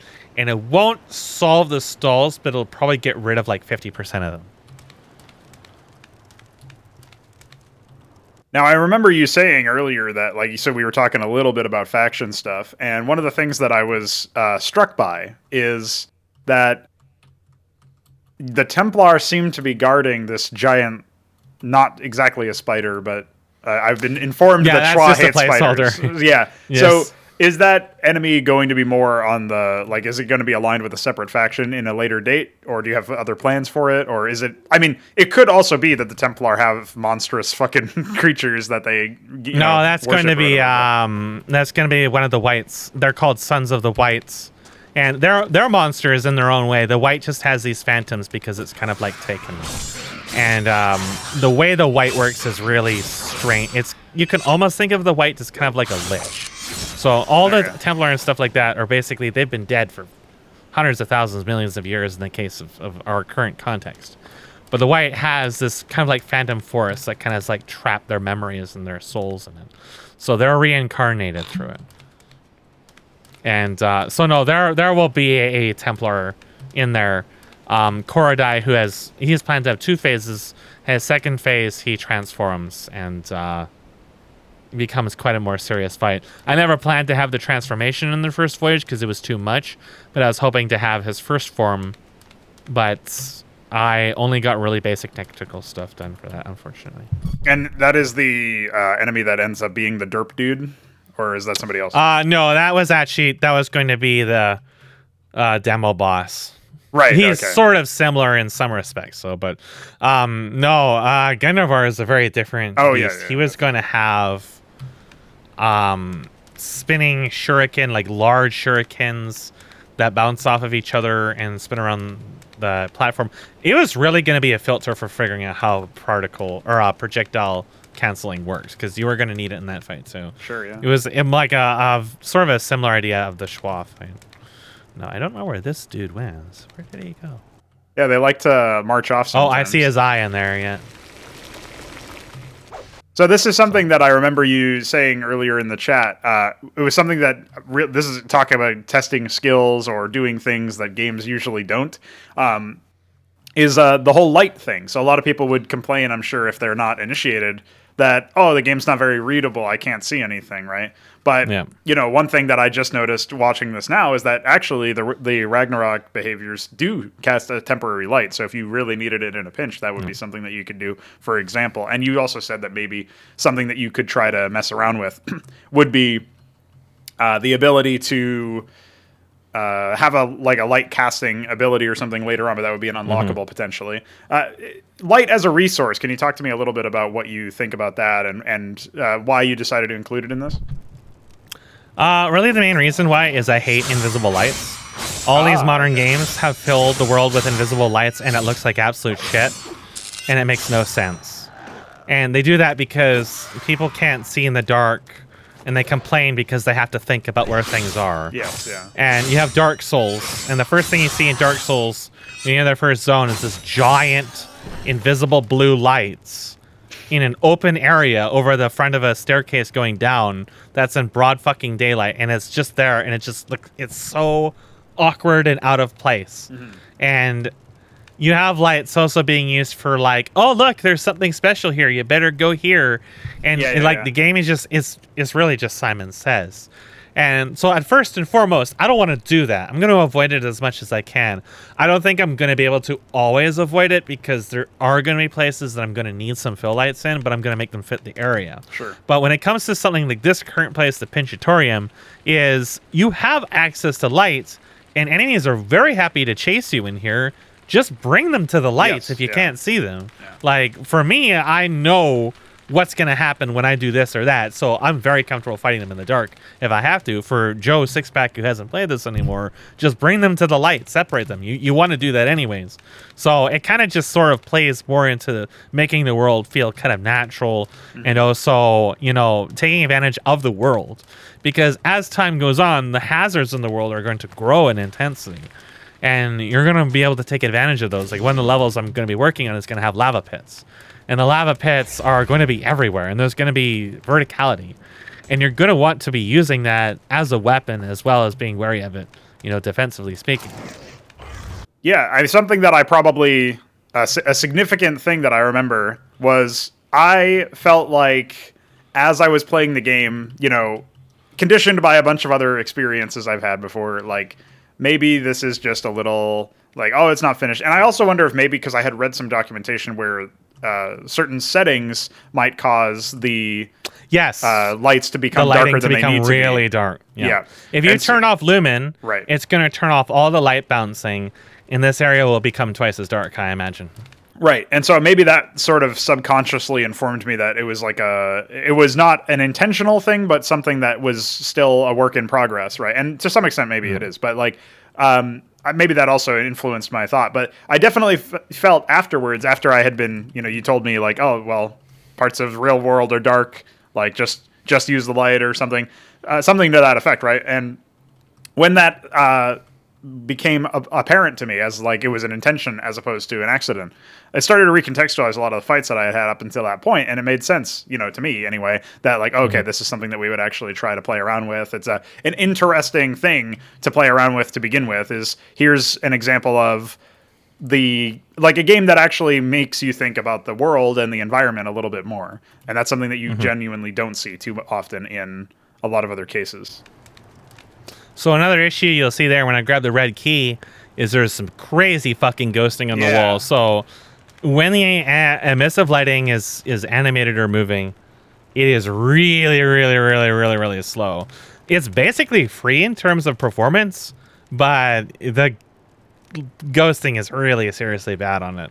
I wasn't sure when that happened if that was that could have easily been a bug as much as a stylistic choice, but if it were the latter, it didn't seem to fit with the rest of the project, so I was a little confused by that. Yeah, it's a bug for sure. I can't do anything about it. I hope it gets addressed. Sure, yeah. Or I guess otherwise you'll need to... emissive lighting seems like the main I can't turn it off, so I just have to hope it gets fixed. Right. It's too bad that so much of game development in that sense is similar to, like, your Unreal Engine development, at least, is similar to similar to modding. Yeah. It's like, I hope this gets fixed, or I hope somebody else will make a tool update or whatever. Can I ask you a little bit about the positional audio? Because something that has occurred to me is that when I kill enemies, they sometimes will have their death cry, and it sounds like they're pretty far from where they actually are. The audio is based on the character. So even though it's right next to me, it still has like maybe the transform is too aggressive on it, perhaps in the channels. Yeah, the attenuation on a lot of stuff. Actually, HKS brought this up too, and I was checking some stuff, and one of the things I had labeled for 5K was actually 1K. So just about every single person who's talked to me about this so far has mentioned that, Gotcha. And I know that some of them are just misconfigured, and like, say, for example, the... God damn it. You son of a bitch. You swanky little bastard. Like, the whipping sound that these guys make when they hit you is very, very, very quiet. And, by the way, I had a fix in before where you could hit these guys when they're on the ground. But for some reason, when I changed a bunch of stuff around, I nuked that volume, and I never replaced it. So I fixed that as well. Okay. Yeah, I wasn't sure if that was a bug or not. Like, it did feel like it was an error. It's not really a bug. I mean, you can just use the heavy attack on them. Yes. Yeah. But it's a little awkward, so I re-added that collision. So, yeah. No, the audio is, it definitely needs a lot. I have put so little time into audio for this. Yeah. Like, all the voice acting is all one take.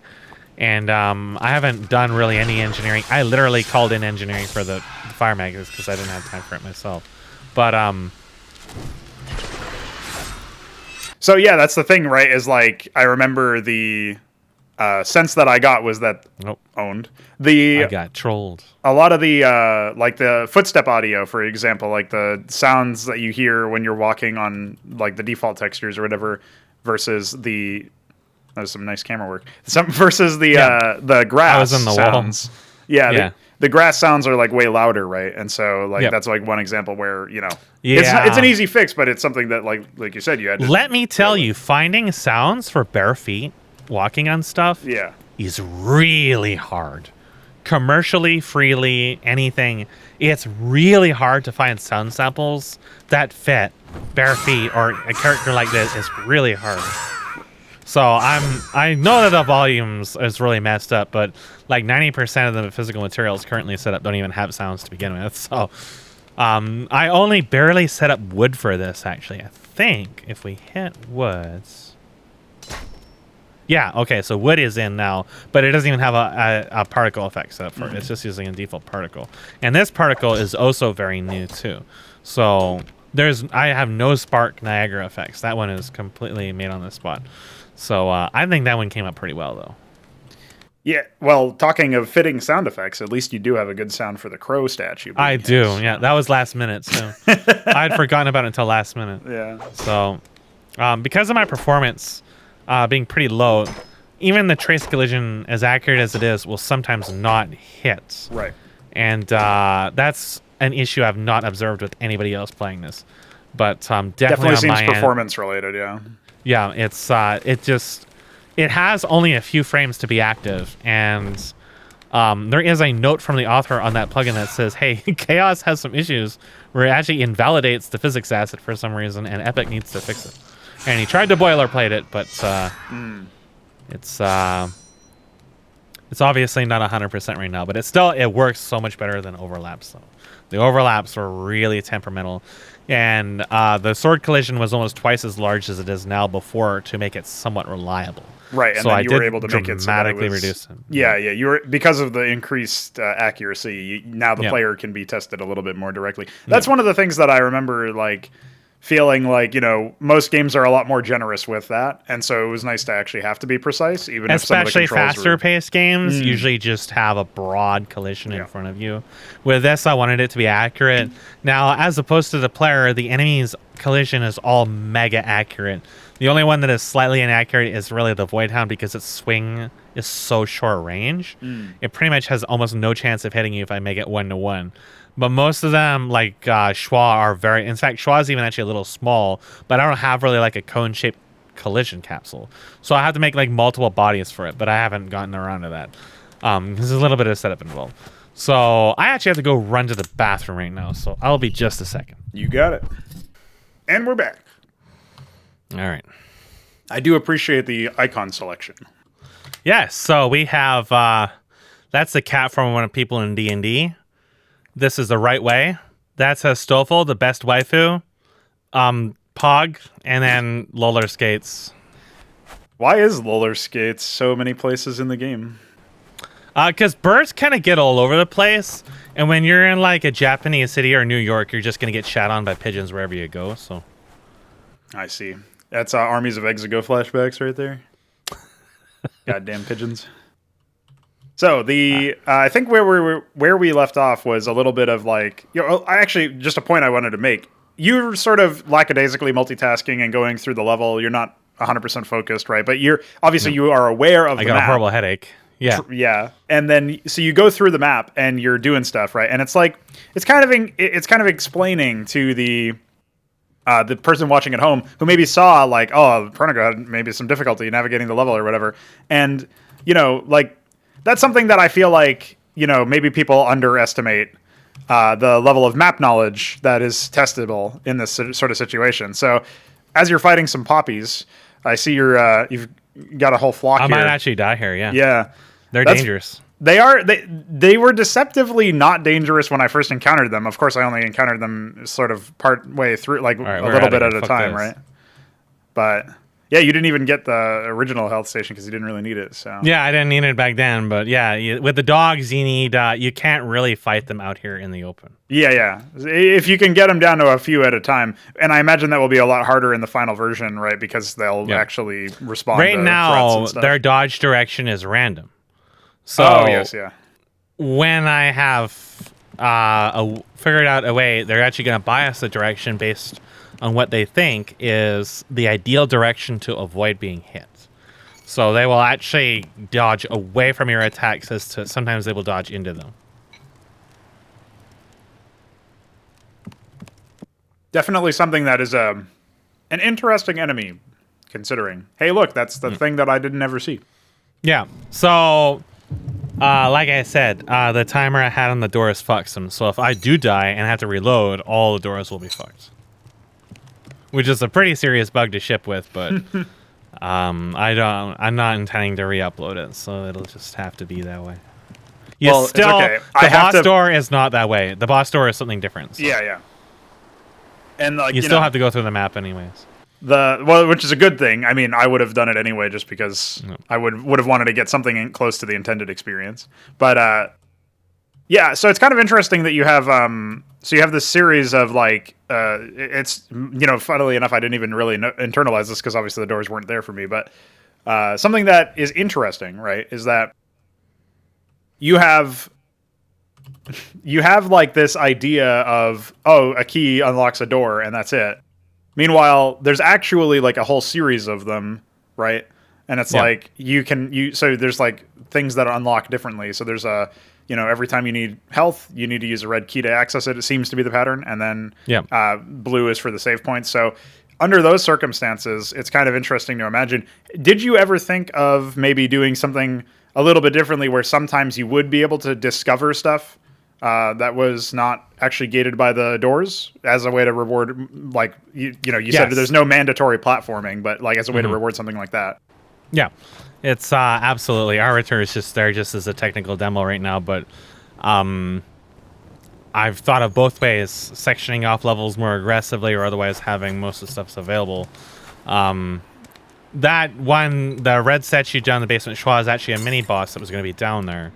And then in that area, there was going to be a save point and a healing statue that were otherwise not walled off by the door. Getting to Schwa was going to be its own key. But the other stuff that back there was not going to be walled off at all. So if you were able to defeat the mini boss without any problems, you're going to have access to those resources without any additional necessary investment. So that's a pretty major thing that really is locked just behind the boss. Well, originally there was actually going to be different pinchies down there. The pinchies were going to have their own domain down there. They only got added underneath the courtyard as kind of a last minute thing. But there was going to be actually multiple kinds of pinchies. So we actually want to go back and get that crow. And we can just avoid these guys if we want to. I need to fix the radius on this dude here for his grass interaction. But while I did note that, I never actually got around to it. So I heard a dog. Yeah, there is some dogs here. So that one kind of like ducked into me. So in my build right now, when the dash system was originally introduced, you could use it at any point. Some is obviously broken, like with jumping, because there is no air dash and the root motion doesn't really carry you through the air linearly. You still fall. But more importantly, you can dash while attacking. So this game is modeled to an extent to kind of orient towards high-end DMC players who are accustomed to jump canceling and some other stuff. But I'm actually going to save again before going into the tower because I'm probably going to kill most of those. So normally, right now, when I'm trying to kill the dogs, if I'm using the thrust attack, because I'm more accustomed to using that, if I miss, which is going to be quite often because they will just avoid me when they're in a certain distance, and they see that I'm attacking, they're going to try to avoid me. You'll even see, even with this here, unless they're in their barking animation, which I am going to make an additive animation so they don't get locked up by it eventually. What ends up happening is I usually get hit in the process. So right now, he's going to come behind me. He wasn't quite in range. But a lot of the time, they will hit me. And as a result of the changes I made before, you can just dodge immediately out of that failed attack. And usually not get hit. But actually, the wolves still remain relatively dangerous in spite of that, because their attack animation is quite short, and they just immediately dodge away again afterwards. So the other units I was able to clear all the way up to Schwa, I don't think without ever needing to heal even a single time. And I killed every single thing on the map. I didn't skip anything. So the reason you mentioned that the responsiveness, and Sweden also mentioned responsiveness, and there's a couple reasons for that. First of all, in this build, you can't use dash until you enter a combo window. But more importantly is some of these animations are quite long. You cannot move until you're out. So that's a more complicated thing to fix, because I think even if I find a way to re-enable movement out of root motion at that point, the animation is not going to properly blend with it. So in my head, I visualize kind of an idea that you might be able to get past that by ending the montage early, but I have to think about that because I'm not entirely sure. Alternatively, I might just speed up those animations, or it might look a little weird. So, I've always been intrinsically aware of that because they're a longer animation, and it's not an issue with your base attack. You can both dash early or use movement early, but the other ones are a little bit of an issue. So I'm aware of that, and we'll try to. That's a more complex thing to fix. The camera going into the ground is just because the dog form is smaller, and really it shouldn't be happening. I don't know if I changed the probe height or not. I'm going to check that, because if I have changed it, then I'm going to change it back, because that's you'll achieve some sort of consistency when that happens. Yeah, right? I haven't run into that before the shipping, so it's obviously something I've done that has not been thoroughly tested. So the thing that these gets guys me here, go ahead. The spear guys are supposed to backpedal. But they end up turning away instead, so they're actually nowhere near as dangerous as they could be if they were doing what they were supposed to be doing. And this is very powerful, what I'm doing right now, because they don't really have a way to deal with this at all. Only the dogs do. So the dog's avoidance was actually built for Korodai, which was the first boss I had planned for here. And he has behavior kind of like that, not as aggressive as them. So it only got ported to the dogs. Nothing else really uses that except for Schwa to an extent, I think. Where Schwa checks if you are trying to attack her with a certain range, I believe. Or if you're behind her and attacking. I'm not sure. There was some checks related to that. But absolutely, I'm more accustomed to playing with a canceller right now, so at least me being a little bit more aggressive. But the Templar are missing shield stance, which is another complicated thing. I didn't want to do that with overlaps because it would have been too inaccurate. Now that I have traces, I should be able to do it. Where the shields in games are usually a shit show, where it always turns into some gimmick that you have to use some special attack or something to get through. In this, really all it's going to do is translate health damage into stagger damage. So, they will, as long as they have stagger and don't get stunned, when you hit their shield directly, it will just deal stagger damage to them. So it will just effectively make them a little bit more tanky, but you don't need anything special to actually get through their block and kill them. So we're going to bring this dude up here. The Hammer Templar are supposed to have a lunge, I think, a lunging swing, but they don't use it. So as a result, they're really, really non-functional. They're a little bit easier to gimmick to just attack from a range or whatever as you're doing. And I was using at this point I was using the lunge a lot myself just to break their stagger, and then I would use other attacks. So yeah, they're I don't know if I broke something or maybe I just disabled it for some reason.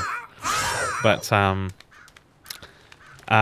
we're going to want to be a little careful here when we go down again, because while the Magus usually is really easy to deal with, as I kind of showed in my demonstration, he does have the chance to just switch to his combo. Normally, he waits until you're staggered, because it's a longer combo and it locks him up for a longer time. But he can fall back to using it if you're close enough to him, but not so close that he panics. So there is some logic to him that doesn't easily get exposed between him teleporting in place repeatedly. And if he wants to, he can kill you quite easily. See you later, losers. They're not going to chase you off the cliff, right? This isn't Dark Souls.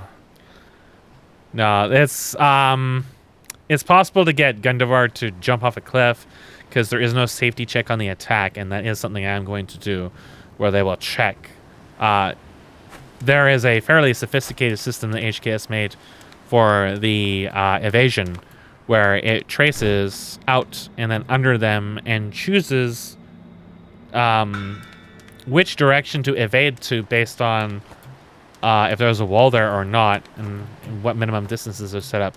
And it also checks to see if there's a ledge there or not. So normally they should never evade off the ledge as long as I've set it up properly, but I haven't fine-tuned every single thing.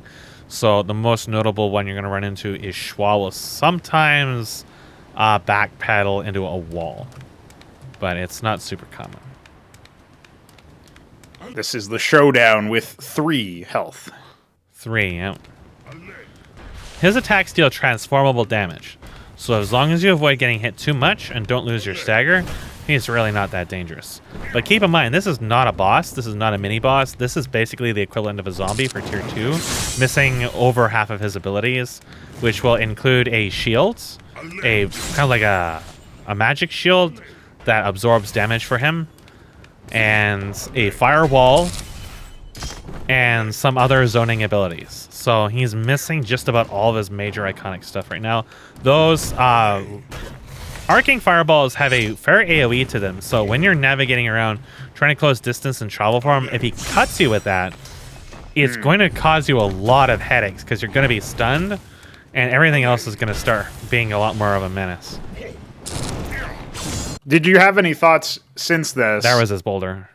Did you have any thoughts since this that allowed you to come up with some sort of solution for the stagger system? He doesn't seem too interested in you anymore. So this is one thing I haven't tried to really work with. He has a movement command part of his AI that, what I've noticed with the AI is they won't really interrupt the movement really easily as long as the conditions are met. And he had some destination he was trying to go to, but he kept refiring the movement instead of teleporting. So yeah, that's a bug. With stagger, I have thought that what I might do is I might just have it be amount to stagger. So you deplete the stagger health amount, it staggers them once and then it resets. And if you somehow deplete it again during the process of being staggered, then it does the hard stun. Currently, right now, there are two types of staggers. One which is called the light stagger, and then the actual stun. For example, the weeds that fall to the ground, that falling animation is actually the hard stun. They have a much shorter animation, but it's just they don't have much stagger health to begin with. Whereas Schwa, for example, I think just has one animation and another that is the same but longer duration to it. So you're thinking of unifying the system such that the light stagger is really all that happens unless you break the stagger health twice, basically? So that we'll probably have to work a little bit more to stagger them, and they won't be permanently staggered unless you're able to consistently lay onto them. In general, like for units like these dogs, it'll be easier to... they won't have much to begin with. Yeah. But for like the Magus, for example, he's not intended... Like, I just boosted his health for this map because he was taking that special spot, and he had no allies with him, so it was just him, and he was obviously not finished, didn't have his defensive spells. Yeah. But later on, he will not have much in the way of health, probably equivalent to the Templar or the Voidhound. It's just he will be mobile, and yeah, so right now, there's several different ways of perception, and right now they only have vision set up, and one is damage. And I was actually trying to read into damage, but I'm gonna get punked. Oh, and he missed. And I don't actually know how to set up the AI for damage, so I'm gonna have to do some reading because surely some information exists on this. And I kind of want to show the Voidhounds, but there's a good chance I stand to die here. So those projectiles being stuck in the air like that, what's happening is they're hitting their caster, and the reason why that is because they have on-hit enabled, but they have to use a general collision channel that it's hard to even really explain, but it's one of those things that I've already kind of fixed, but I had to set up a custom collision for it and some other shit, so I didn't really want to get into that before shipping this because I've already run into a few that I haven't set up, so I think it was the bomb that hit me, so those actually deal 2 damage, I think, on hit. So those guys are the first unit I introduced into the project early in. They've seen a little bit of tweaks. I actually think they're slightly buggered up in this version because I changed some distances to try to stop them from jittering around when they're following you. But I kind of lowered their engagement distance. Did I save after I didn't save after killing the Magus, was my problem. No, you did. I did. This happened to me too. It just doesn't reset the weather as quickly, I think. No. The ball should be... Is the ball up there? It's kind of hard to tell, but I don't think so. It's kind of hard to tell. Maybe it'll show up. It's probably easier for you to tell, but on Discord it just looks like a very slight thing. No, you can't really... I'm pretty sure you cloud saved cover in the might dark, be lower here. So what I'm going to do is this before we mess around with those, I'm just going to go to the healing that I... Oh, yeah, there it is. Yeah. So it like reset the transform of the weather or whatever. Yeah, well, it does because the weather wasn't fully... It transforms over time. Yeah. And so that state probably wasn't serialized in the save, I'm guessing. Well, no, it is. It's just that I think that the cloud... Now, here's a bug. We're going to see something really fucking funny. I don't know how this happens. There is a second Magus. Oh, interesting. I was wondering what the fuck was going on there.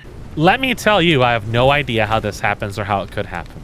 I have not a clue. And why is he out here as well, you know? There is no reason he should be here. He is not spawned by anything. He's pre-placed in the map and there's only one.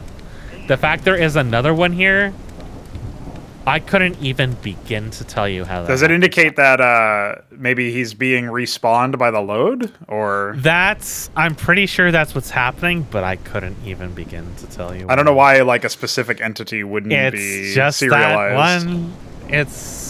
Yeah. I have no idea at all. It's completely baffling to me. Hey, the doors are here somehow. Yeah, so the door is here, but there's a fire magus over there. Like, yeah, he took the reload bug himself. He's like, nah, dude, your doors can stay, but I'm back. There's a reason why I spent a week trying to chase just the door bugs. Yeah. It's because they're not even consistent, and I have no idea. So I'm just gonna let some void hounds spawn. Sure. Because how long does it take for the tier 2 to hit? Like that whole channel. Yeah, I was gonna say, like, it seems like you need to spawn a certain minimum number. Like, it's just a timer, I believe, for the lifespan of the spawner. Well, they spawn, I think, 5 units total, and it's the 5th unit that turns into the big one. So the problem is that I didn't nerf the timers for these because I felt they were too aggressive before. Where if you weren't power running this, all like 4 or more balls could be up, and there was just no way you were gonna kill all of them before you started seeing a lot of shit spawn. Yeah, I mean, the question is whether the main summoner tower ever expires automatically. I imagine not, right? It has a limited number of spawns, but there's like 6 or 7 of them. So yeah, and so that could be, that number times 5. So we're looking at 30, 35 void hounds. Well, mine, it's actually like 26 or whatever, but then the rest of it is made up by the... Of course, that was done with the anticipation that the tier 2s were going to be equivalent in threat to the final boss. Right. Because they do a lot. Well, in their initial implementation, it was very possible for them to instantly kill you. And they still can if they somehow hit you with their hard shot. Because it's going to spawn a lightning cloud where if you are in travel form, it will instantly stun you, but then it's going to shred your health. It basically functions like the AIDS clouds, but it ticks a lot faster. So yeah, it's like a psionic storm almost. Yeah, that can stun you. If I can get them to show up, I'm going to show you it because I don't think it's been shown in any of the videos yet. Yeah, I haven't been able to. I wasn't able to see it myself. They kind of just moved around and occasionally shot not like just a normal projectile, I think, or maybe the projectile hit something else. What's normally going to happen is I think in this version they just fly through the world. Oh, okay. So yeah, they're a little messed up. So the camera will be a little more graceful in the other version. I still wanted to have in-camera avoidance. I was going to use something called universal camera that got released, but when I implemented it, nothing was working. So classic. It's its own thing. I can't add it as a sub-actor. I have to spawn it and then get it to follow and then communicate to it. But it wasn't responding to the inputs. So if we wait here a little while, so that stall right there, that really nasty stall, that's all from the lights in the basement. Oh, I can't see them. Yeah, you're looking up at the sky. So yeah, well, I was turning the camera down. Oh, okay. So there's where one ball spawns up there, and I believe another one will spawn in this tower if I'm not mistaken. And there's a dude here. What's up, man? So what I want to know is that boy. How much are you considering? Because obviously, like, if the game is at least in part about exploring and being attentive to the environment. Are you considering... There's like a few things I'd ask about. The first one is whether you would consider having some sort of environmental foreshadowing, for lack of a better term, where you actually see something that would indicate, like, initially you don't really know what it is, but then later on you find out, oh, the thing, wherever this was sort of like the hallmark of where a spawner would happen for the void. And then that would be the environmental sort of foreshadowing question is like, were you considering that at all? And then the second part is, how much of this would you consider to do something like having varied spawns depending on other factors? Obviously the lazy one would be RNG, but you imagine like maybe those things that indicate where a void spawner spawns can be moved around by the scarabs or something in preparation, or created dynamically to add more of the spawn points potentially. Like, would that be something that would factor in, or is that too much complexity for what you were going for? Would you prefer that it's solvable and consistent so that like somebody can power through it as you were describing before, and as you yourself can do if you're trying to speed run the game? No, I'm planning to super dynamic. This is all just example stuff. This is really... Don't base my plans on this because this is literally just, hey, look, I have spawners. Right. And they spawn across the map. That's it. No, I'm planning. It'll be solvable in the sense that it's predictable. That's as far as I'm going to go. And so that would be like the environmental stuff I was talking about. That kind of, if you're attentive, it clues you into what can happen. Yeah. So, the Kali stuff, the fleshy things, will literally grow across the map just like Zerg creep, building hatcheries and other such stuff all over the place, growing and growing and growing. And therefore, you could end up killing a whole chunk of them, but there's still that one expansion in the corner somewhere you forgot about. Right. And then it can start growing in a completely different way. So, with this stuff here, the Black Serpent stuff is eventually going to come from sources of water. So any large body of water can act as spawners for some stuff in some cases. And that'll be another way that, things can change a lot depending on how you police the map, or there might be places you can collapse things on top of the water to block it off. All of those are very, very viable ideas. And absolutely, you can see enemies trying to change the map, trying to do things, move stuff around. My frame rate's pretty bad here, and a lot of it's just due to the lights. So one thing I'm kind of curious about is, you mentioned, like, something that you did mention was that water was sort of a stand-in for a conceptual demon or something to that effect. Yeah. Where, so the reason why you die when you touch it is not just, oh, we didn't want you to be able to swim. I mean, yeah. I imagine that's part of it, but like you actually have an in-lore reason for it. So how are you, like you said earlier that like there's certain bodies of water that will act as spawners. Like, are you considering ever having stuff that like the player simply cannot stop, or is it part of the design philosophy that whatever can create enemies dynamically can also be destroyed dynamically by the player, depending on what the case is? Because I would imagine the latter approach would be more in sync with a lot of the elements, but there might also be cases where maybe you're kind of desiring to create this sort of persistent threat that creates or instills and makes consistent the idea of some sort of threat that stops the player from ever really resting on their laurels and just sort of wiping the whole map. Is that something that you were considering at all, or? Interesting that he had 1 health, by the way. Maybe that's what happened. Maybe it saved him on the, like, somehow you saved him without. Did you? I guess had a testing unit in another map with 1 health. Man. I don't remember I had one in this. I think I had one in this map with 1 health. There you go. But I remember looking to see if he was. I'm really like scratching my head right now. But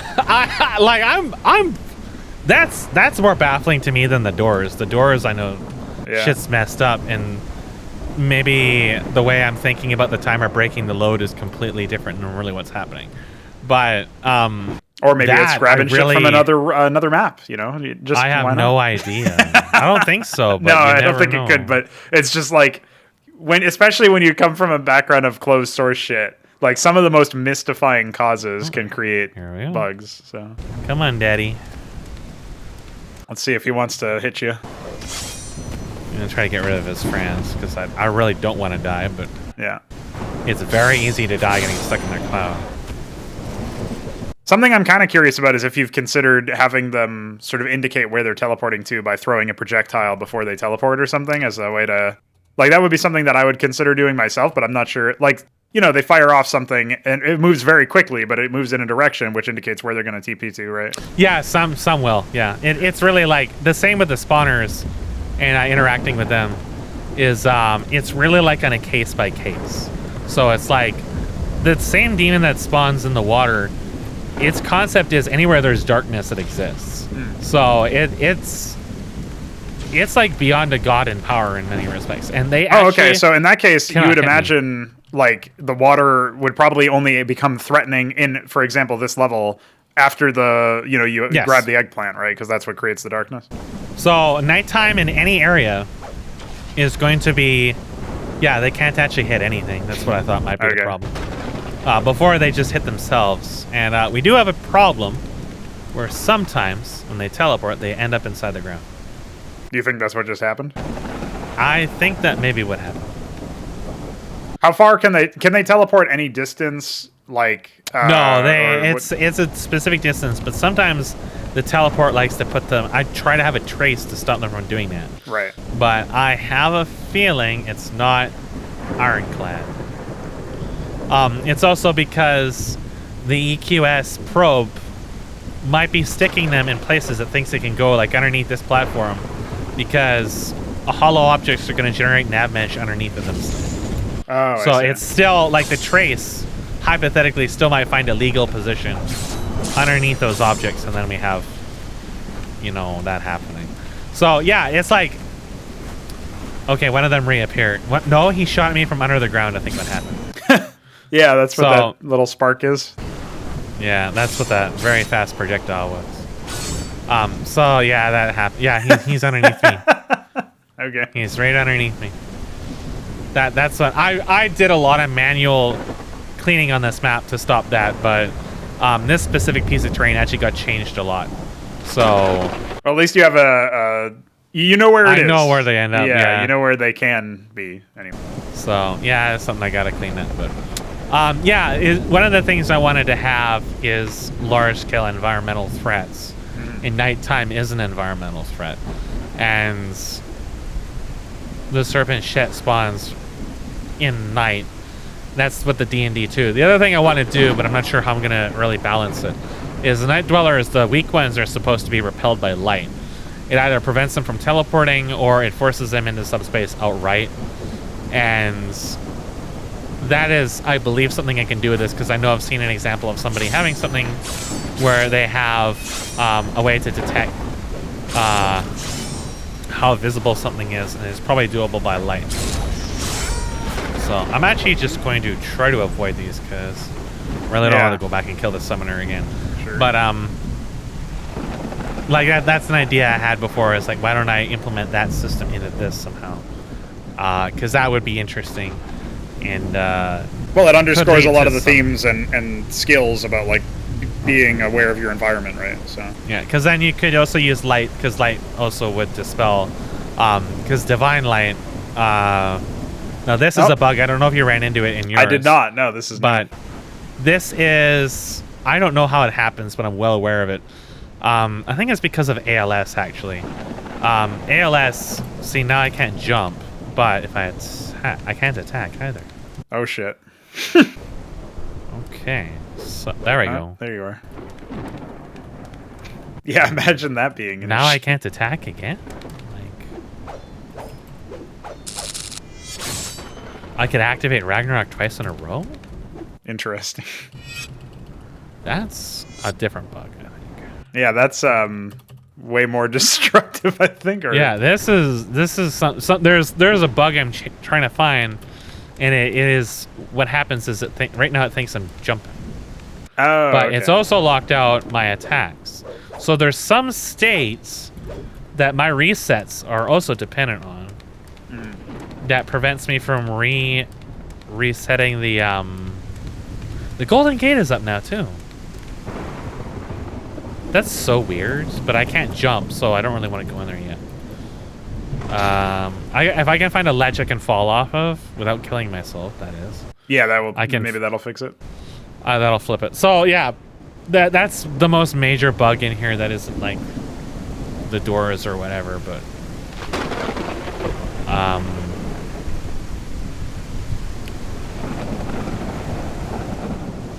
there we go. There we go. We're back, so boys.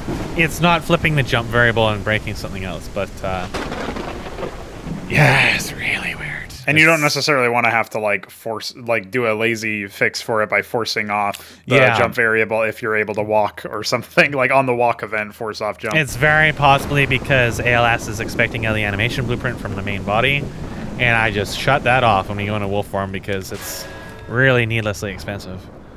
And we're not using it, and it's also going to be firing notifiers for footstep sounds and other stuff. And we want unique sounds for the wolf form, so... Is the Golden Gate the eggplant? Is that what? Yes. Okay. Yep. I was wondering why we even needed That's to collect why you went over here early on and went in here and I started losing my shit. Yeah. Because you're not supposed to. Classic. Of course, you can't do too much over here, but it's still you shouldn't be able to go over here. Yeah, well, there are 2 shrines which are vital resources. You had unlocked your saving in a completely asinine way. This made no sense because you came over here before you even, I think, knew about the existence of the other one. Yeah, I didn't find the one that you used in your run so far until later, right? The one near the Wolf Plain and entrance to the docks. So I talk about these guys to some extent in my demo. They're I've nerfed them actually since that demo. That was on a slightly earlier build than this. So before they had a lot more stagger. They can still chip you down a lot in this, but this is why I want to change the stagger, because it does, like, they have a lot of health, but it just doesn't matter. It's just like Schwa has like 1,000 health. You just keep stunning them. So that's like not a good interaction. No, yeah. I mean, it still couldn't create interesting. It's not like totally crippling if there's a lot of enemies or whatever. But yeah, if there's a lot of enemies, then it's like you can commit. But yeah. One thing I have noticed is that you seem to have a predilection for the lunge attack, where I was mostly using it just to break the stagger. Yeah. But I would also use other things if I was like, you like to keep a very safe distance between you and the enemy, it seems like, right? So yeah. It's kind of an interesting, like, different. I don't know if you really noticed much about so far from watching people play the there is really different stuff. So what HKS did is he just circled enemies spamming this. Oh, interesting. Because they can't deal with that either. Most of them don't have root motion to their attack, so they might attack, but he will be just moving away from it.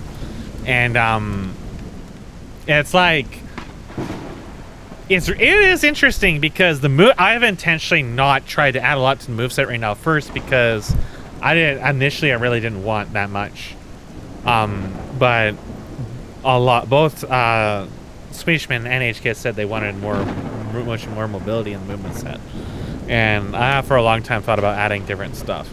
But and also because I kind of didn't want to be messing around with that when I had really critical stuff to do, like the objectives and stuff. So I just kind of set it aside. But even so, even without factoring in like the use of Ragnarok, which I expected to be more contested, either people would be too greedy or not use it at all. Usually most people didn't know about it, so they just didn't really use it. Even so, just within like the thrust, the advancing, and the base attack, there was still this massive disparity you saw in what just a few people did. Yeah. And that was really interesting. It showed that there was this window for exploration. Nice. And yeah, nice. I actually was stuck. I was stuck there. So that's actually, I think, an input issue. I'm not really sure why that is. But yeah, you were a very distinct number of ways to play the game, even though the moveset is relatively limited, right? Yeah. It was really interesting. So, like, when I think about the movesets, like, the thing about when you're designing movesets and stuff like that is you're always going to have people that always favor just certain things. Yeah. And that's just going to be, build orders or what race they play. Yeah. Or whatever. It's always going to be that. So before I was trying to be really tight on the moveset because I didn't want anything that really overlapped.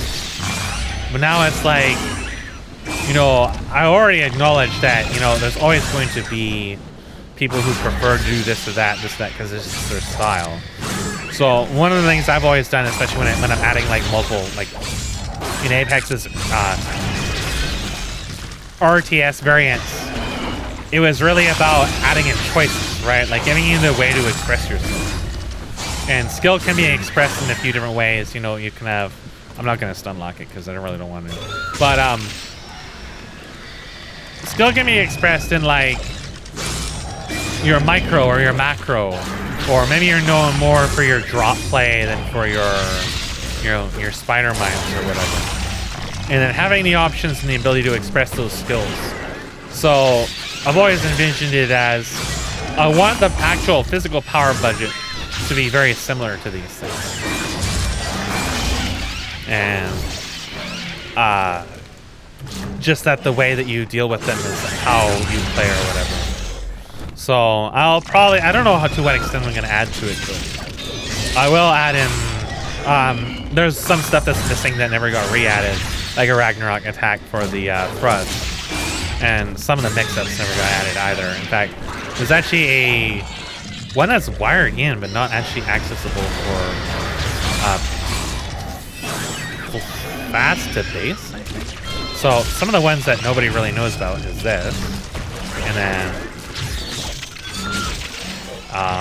you can do that as well, and that actually goes into Ragnarok too. So those are a little trickier to use. You do have to premeditate them a little bit. Yeah, something I definitely remember doing quite a bit was I would try to use the travel form to just gap close way faster, right? Yeah. When enemies were in the middle of an animation or charging up an attack or retreating or whatever. Now you can use the shift, like you can dash into a lunge and to gap close that way. That's pretty useful, but something that I remember thinking is that it would just be more reliable to get myself into a position so that I could attack with something if I used the travel form very aggressively, which, you know, sometimes did get me killed because I was walking through something and then a gas cloud appeared or whatever, right? So, like, it was an interesting push and pull, but definitely something that I could see myself doing very heavily and maybe more so than the average player, just so that I can, like, almost min-max the amount of time spent on the distance. Yep, so that's it. I took a few hits messing around with that, but the thing about those attacks is that they tend to be a little harder to use, but their stats are higher. They tend to do more damage. And let's see, there's that one. These two are very intermixable. And then this one here, I think, only does stagger damage, but it's actually, I think, maybe one of the highest stagger damage. If you can think of to use it, it's really good. If something like, I think they'll be more valuable after the stagger changes to have the mix-ups into stagger in particular, because it allows you to adapt to a situation. If you know that they're going to come out and you wanted to try to get them back into stagger, then that will become more valuable, as opposed to right now, by the time you do your third base attack, most of the smaller enemies are already near stagger anyways, and you don't need to do that. So I haven't really given a lot of thought to how that's going to be distributed in the moveset or whatever. I have given some thought about the special abilities, and I've thought about something like the Final Fantasy 15 Blink Strike, and something that would be mixed with a hybrid of Trickster. And of course there's a Great Bow, which would be a ranged weapon that I don't know how to do yet, and I'm really wary about doing that yet because it could break the whole game. It will break the whole game, and I'm also trying to think of a way I can do it without ever giving you an aiming mode. You might get like an over the shoulder maybe, but you're never going to get like a targeting reticle or anything like that. And the way it's going to behave is going to be really different than something like the Skyrim bow. It's going to have mostly charged attacks and artillery shots. So you probably didn't know this. Now here's a nanite bug. This is really obvious in this level. You see the walls vanishing? Yeah. So previously the nanite bug was so bad, all the floor panels were flickering in and out of existence. Okay. So yeah, it seems more common. I think I noticed a few other areas just now while you were walking through. It seems all the walls in this are going to be doing that. You can see way over there. See them just. That's weird. I guess it's just a really weird threat. It's so weird that it affects some walls that are like there's like if you go forward, right? There's you got the 3 walls that are missing, but there's walls behind, like past those walls that are fine. Yeah, we have no idea. It's only affects specific video cards and old ones too. Oh, okay. It's really strange. And down here we have both a Magus and a Schwa. Right. So and then I did stumble upon those and then just noped, but yeah. So this one always activates, so we can. I've actually never tried to drag Schwa into the area here. I have no idea what happens. I assume that Schwa gets stuck in all the geometry, but Schwa does use larger agent, so it's hypothetical it's actually having it.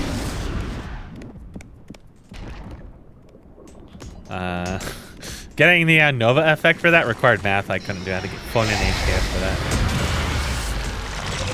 Seems like Schwa will actually try to navigate it. So this is the other thing I really like. The reason why I came here was just explicitly to show this. Is there will be some bosses like Captain Sneed, who, as I mentioned, I think I maybe mentioned that he has a turret drop or will have a turret drop. I'm not the only one stunned in this, by the way. The Voidhound is also permanently stunned too. I was hearing the sound of that, I think. Yeah, so there's friendly fire on some of these. And, but I really, I don't like baking in scripts for stuff so that things work in only really specific areas. Yeah. So if Captain Snee's turret drops, he's gonna maybe reference points, but I think I'm probably gonna have him make those points. Like they'll be tied to him. Yeah. So maybe using EQ as queries or some vectors or something. I don't want anything in this to really be baked into specific places for this exact reason, because while I am going to have arenas for bosses and stuff, a lot of those arenas are going to be significantly larger than that one that we fight Schwa. That's just there as an example. Yeah, more of a proof of concept than anything, right? You know, it's much more exciting to fight something like this in a larger area. Like, what about have Schwa able to teleport or jump onto here? Like, that's something you pretty much never see in games. And obviously, no jump points are really wired in this except for the one area, and I don't think the nav for Schwa is small enough to go up those, but, you know, that's something you would just develop, right? Yeah. The solution kind of comes out when you're working on it. When you know that that's what you want out of the experience is to be able to have these, you know, really threatening enemies that do area denial in a large area that has a lot of, you know, dynamic value or whatever, where there's a lot of different things you can use. The other thing I want to point out is that none of these games with big enemies allow you to do this. They're always like QTEs, indicators on the ground, or entirely immobile. Now, I've got Schwa stuck here, and that's probably because the nav agent on this is just not big enough to handle that. And because I think the unit's a lot larger than 250, but it's still like you don't get mobile large enemies, really, unless it's just scripted. And I'm going to have large enemies. This is like not that large as compared to what I have. I'm going to have dragons. Yep. I'm gonna have huge flying enemies. I'm gonna have, you know, they'll be able to transition to land. The land dragon I show in the demo map is what I wanted to do. I just don't really have locomotion animations for it, and they're gonna be large and they're gonna move around, and that's the whole point, is to give them mobility and to have the game be mobile. And never will we ever have, you know, prompts or whatever explicit to some boss that, you know, push a button, do an animation. It's the lamest shit imaginable. You know, we had Schwa stuck in there, sure, but you know, you can get a unit stuck in there. Yeah, you can do that. I was playing Gears 5, and like all of these other games that have, like, you know, Halo has Halo Infinite now, and like they're all part of the, they're not part of a. The original developers, not that necessarily the original developers were super Epic, but like, you know, I mean, funnily enough, Epic actually was the original developers of Gears of War, but now it's all handled by their, like, Microsoft's in-house teams, right? And they have no idea what to do with the franchises. They have no ideas. They clearly are, like, totally broken in that sense. And what you find out, what you see all the time is, like, exactly what you're talking about, right? You're talking about, and a case where the like the AI or whatever is really lame and they don't really do too much. You're talking about, oh, here's my, you know, really large enemy, but it happens in mostly a cutscene. And on top of that, like, to go a step farther, all of these games have problems where instead of actually letting you problem solve, they just like have a bunch of dialogue that yells the solution at you. Yeah. And stuff like, and like, you know, big indicators or tooltips or whatever. And there's too many Zerg. Got to use the artifact. Yeah. Like in Halo Infinite, they have an area. So like, first of all, you have things that you can interact with, right? But, you know, they don't make it so that that interaction seems plausible based on the design of the area or whatever. What they have is, you have a Z key and you push the Z key and it scans the whole area and highlights interactable shit. And it's just like they gave up, like they didn't even try, right? Yeah. And so like there's no actual exploration because from the word go, you're like conditioned by the game to just say, all right, I've killed the enemy, it's time to push the Z key. And I tried to not push the Z key so that I could actually explore, but like it was aimless and there was a bunch of stuff that like, you know, the game just wasn't about exploration. It's very obvious, right? And so,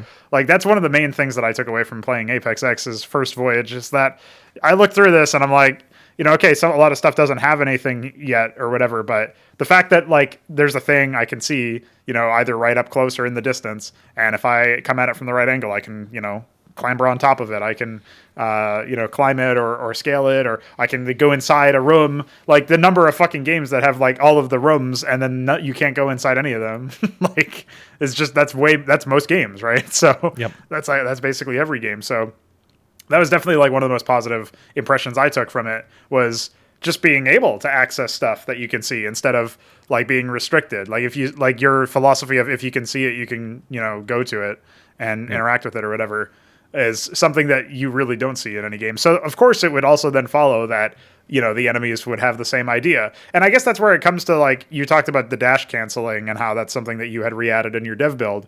And my only concern with that, like, I actually don't mind if there is no dash canceling. It's just something I have to get used to. But if there is dash canceling and the enemies can also do some sort of dash or teleport cancel, then one of the things that I am a little concerned about is just whether or not it's possible for you to read that as a player, right? Mm-hmm. Because that can get into the point where it's really hard to understand the patterns of enemies if they can, like... Yeah. I mean, you can understand that they can cancel certain animations or maybe all animations, but because of that unpredictability, it's going to make it a little bit difficult, right?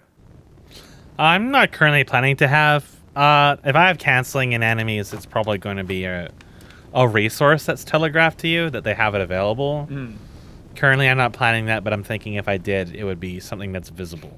Right. That you can see that they have it, and they have a get out of jail free card or something. Yeah. Yeah. So it'll be telegraphed to you that they have it available. But if I keep it as it is, I'm just gonna make enemies in general just more aggressive and faster. Mm-hmm. So then you'll be the one who has to rely on canceling or whatever. Like canceling will be part of what the game is.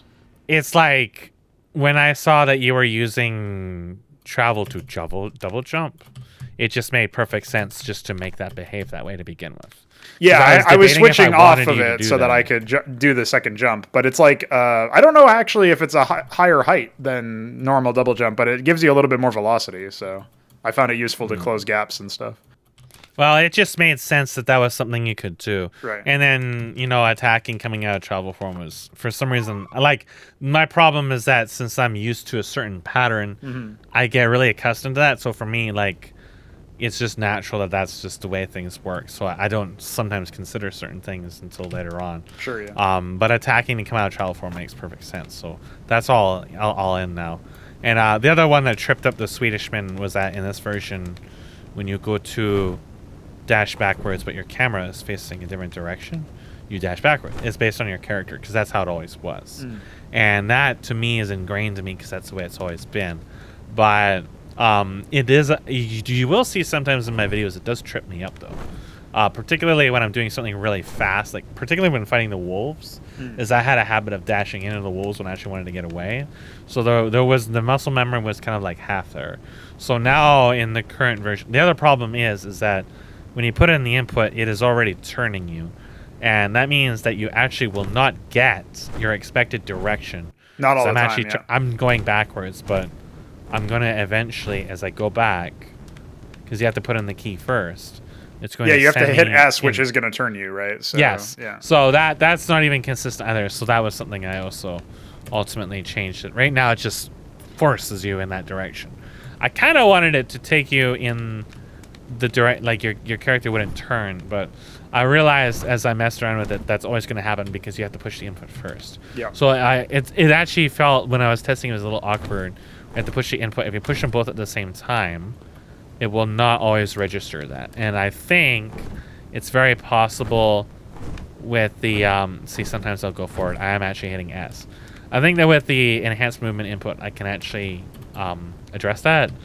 Because the enhanced movement input bypasses the whole scripting, and I think all of the front end completely. And that's the whole point of it, is that it's much more reliable, and I might be able to set that up to be a little more intelligent, but I haven't worked with it really, so can't tell you too much about that. But I'm gonna go pee again, and that'll be the end of this demo.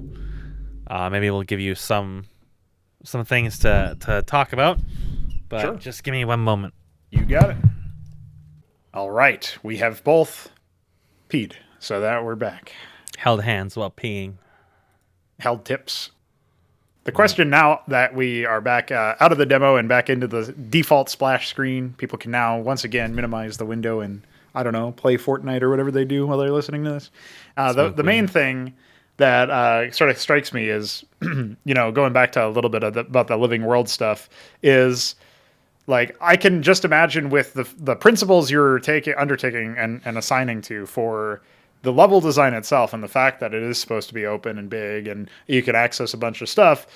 It seems like when you actually are able to add in all of the systems necessary for factions interacting with each other and trying to strengthen their positions, on the one hand, I can see that being like really incredible if executed properly. And on the other hand, of course, it is something to balance. And I'm sure you have some thoughts on like how you would make it feel like, I mean, I don't even know if overwhelming is a bad word here, because maybe it should be overwhelming if you're really fighting against like colossal, forces that are, timeless. And like, you are supposed to feel like, oh shit, I really need to play very well in order to defeat these things because they are trying to win. But when they have so many aspects to them that, they can reinforce and they can create like persistent threats. And, the longer you let them go, the harder it is to pierce them after, potentially with like, for example, the void stuff. I guess one way that you could do that is just have a cap of how many things that they can spawn, but then maybe that doesn't always feel organic. So have you had thoughts on how you intend to make it so that the world is still approachable, to some degree? Or is it just going to be one of those things where like, yeah, if you actually just let this stuff run amok, then like you could get to a point where it's not actually possible to defeat the enemy? Is that something that you are worried about, or is that just something that you think is fine? In the context of my current ideas, I don't think it's something I'm really too worried about. It's it'll definitely be a cross a bridge when you get there kind of thing. In general, I felt with Arvatur, my intent when I was adding the Type 2 is that if you allow like 4 or 5 of these things to spawn, you pretty much have to avoid them or you're going to probably get murdered. It would be impossible to kill them, and it was originally intended that they were just going to be really tanky, very difficult to control, and if you just let them chase you around, because their lightning was actually going to heal them, that they will just eventually just fill the map with death, and you have a very, very difficult time navigating. Not necessarily impossible, but they were supposed to be extremely dangerous. And that's like still a tier 1 unit. So with a Magus, when I think about the Magus when he has his firewall and there's 2 of them, then there could be a lot of fire. So it really comes down to like, it's going to be easy to put yourself in bad situations, but you always have the tools to plan around things. Like when it comes to the more macro-oriented play, if enemies are proving to be too difficult by reaching a point of strength, and you can't stop them from reaching that point, you have to find another way to play the map, which in the case of Arvatur would be controlling the resources and killing the scarabs, hunting them down before they become a trouble, or clearing the Pinchatorium easy, and then dealing with the scarabs after. It'll be like you can strategize around your approach to certain objectives in such a case. Generally speaking, with things like Nightfall, I'm imagining it to either be cyclic or phasic, where it comes as a result of either time or as a result of objectives changing. It'll be in some manner which you can plan around. So in the case where, for example, in a higher tier map for sure, you're going to be looking at widespread influence of stuff. So the player has to have some way to actually navigate that. Right. And I'm thinking you can have allied forces. So there will certainly be periods where you have escorts or companions, and there will even be times where Zeus is under attack, and there will be actual like RTS style kind of stuff going on where the defenses are something you have to protect, and they will build forces that will also help you, and resources to secure and enemies that spawn and otherwise try to gain footholds. And it could even happen multiple times because it's sort of an island in the middle of a vast sea, and many things can come to it. So then there will be other maps because you also have to go and get resources for Zeus to continue its operations at some points. And then that's when also you can see like a dropship comes in, drops in something like a command center. So there's like the original living world concept was built originally in Warcraft 3, which was hero-centric.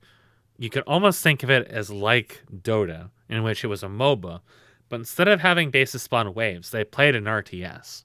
So they started with their workers and their building, and they built structures, and they even made their own heroes and stuff.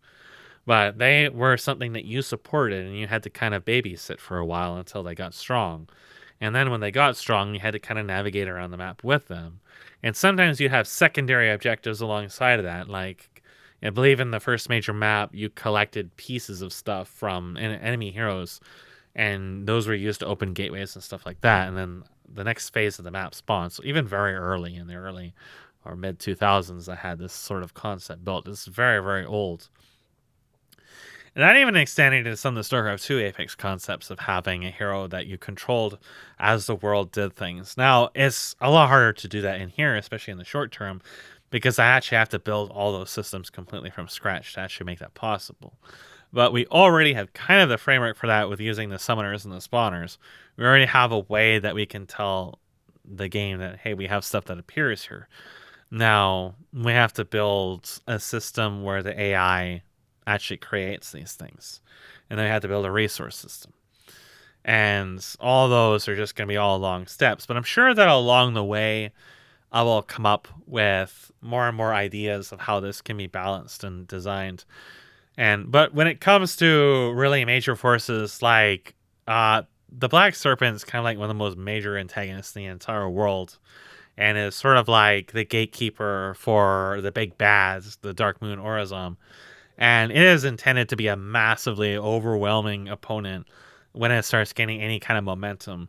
So navigating its threats is going to be a really recurring theme in this. Navigating the dark worlds or worlds that have been enshadowed by it will be extremely lethal. And there will certainly be cases where you can't eradicate its presence because it is not physically possible to do so. You have to try to navigate your objectives in its presence. It'll be a perpetual map entity that exists. In such cases like that, I'm imagining that there are other objectives or other things that you can manipulate to try to alleviate pressure on yourself or pressure on the elsewhere on the map. For example, in Arvatur, that would be the White's forces, the Templar, absolutely getting the factions involved with each other, or, for example, choosing to ignore the Templar as much as possible, so that they can be the ones getting attacked as opposed to you and stuff like that. And it just introduces a very different dynamic to how you can approach solving the problem. If there's multiple factions, you can leverage them against each other like a free-for-all in an RTS, right?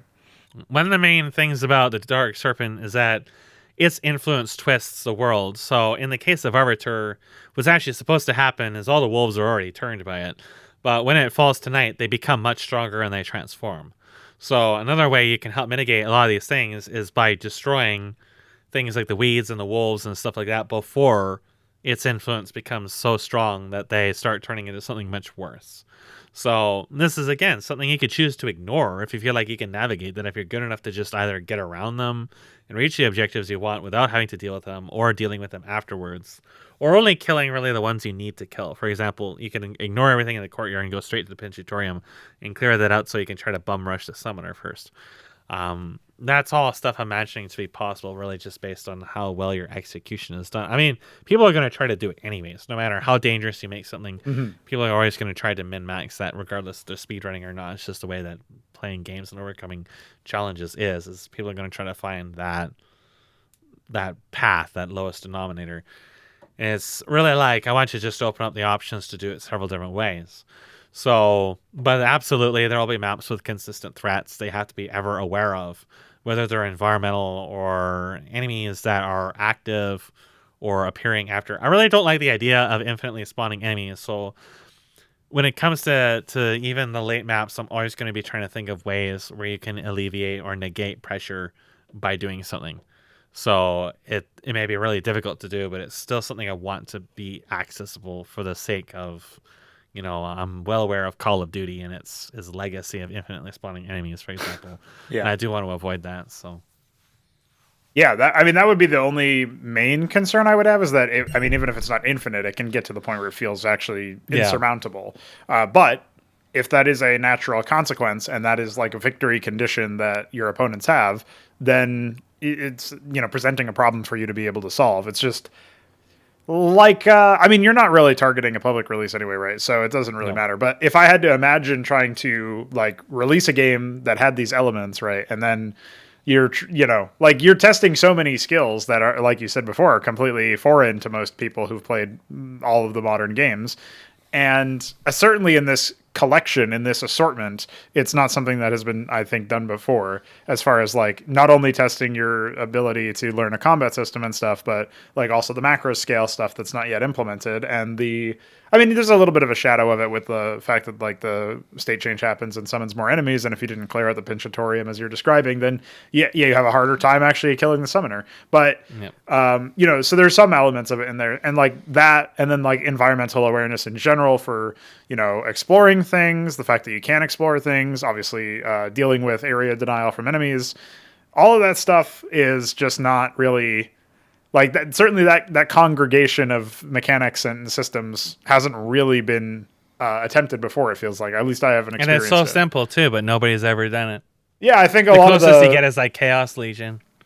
A lot of the, what would you say, a lot of the sensations you have when playing something like this is that there isn't really something like this that you've had before, even though, if you really sit down and try to think about what the systems actually are, like it's not an incredibly overcomplicated construction. It's like there's systems in place, and the way that they interact is what creates the compelling complexity.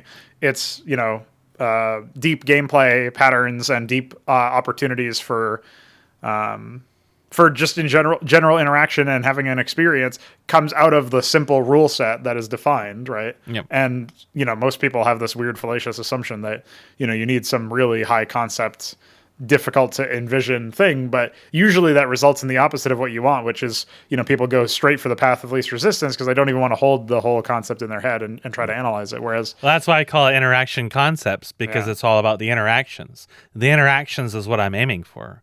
Everything else is just an avenue to get that interactions. And the interactions I want in this is you are fighting to win and they are fighting to win, and you're using resources and they're using resources.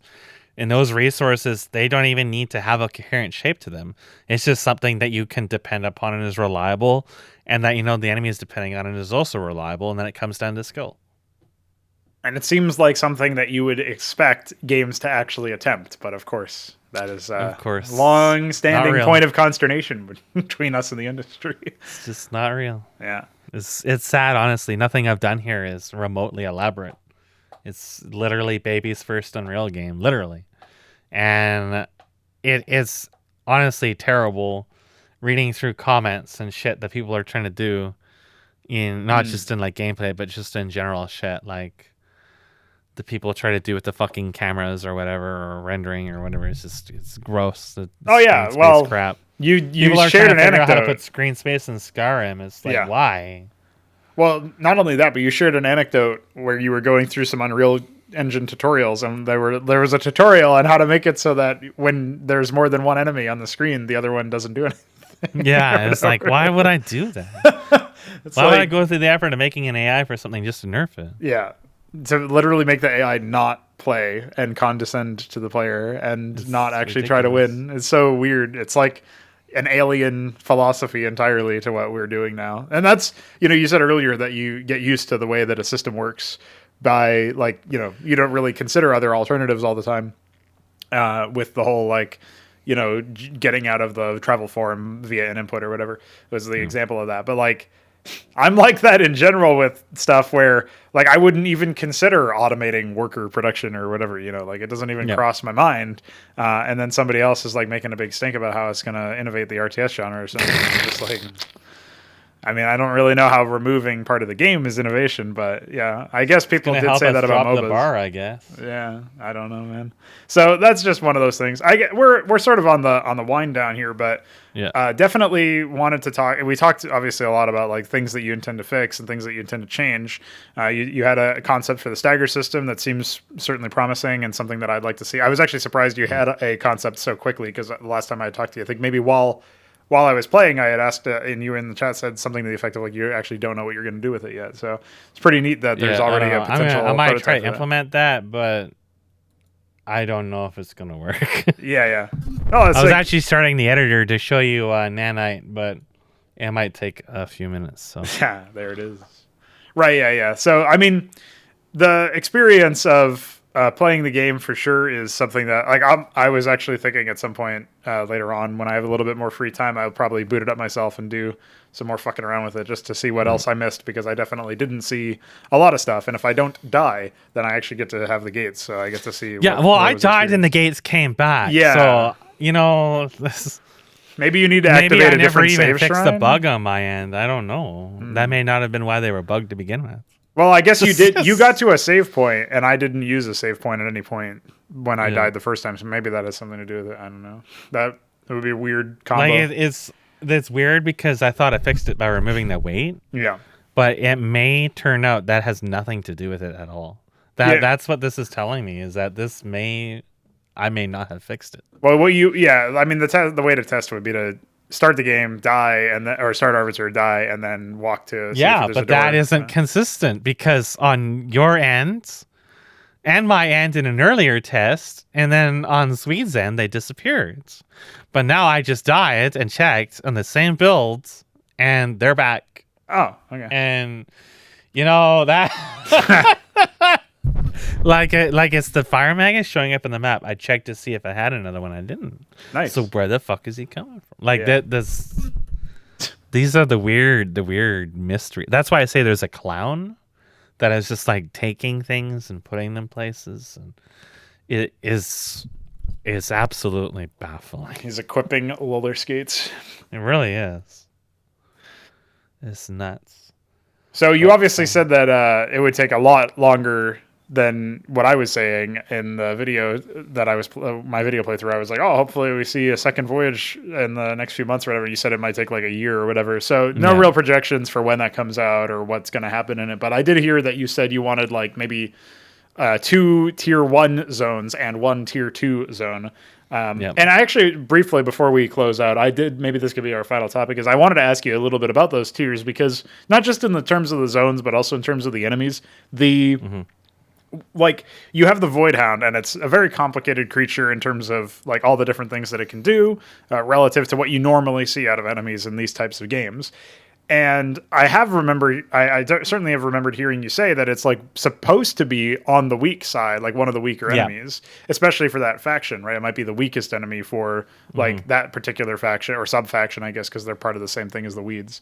So when you're considering that, like something that I always really like in the idea of is the same thing about like exploring really deep tech trees in an RTS, is that you feel like you've seen it all, right? And then something like redefines what the boundary of like the capacity for the game to have for some sort of skill or power, like that gets redefined. Like you play Cosmonic Brood War and you think you've seen it all because you played Brood War before, and then somebody ion cannon rushes you or some shit, and like oh shit, like that's actually something that can happen. The ion cannon even exists to begin with. Like holy wow, I didn't even know that would happen. So like you kind of make discoveries along the way as part of your exploration, right? And that element is something that I think is actually really important to.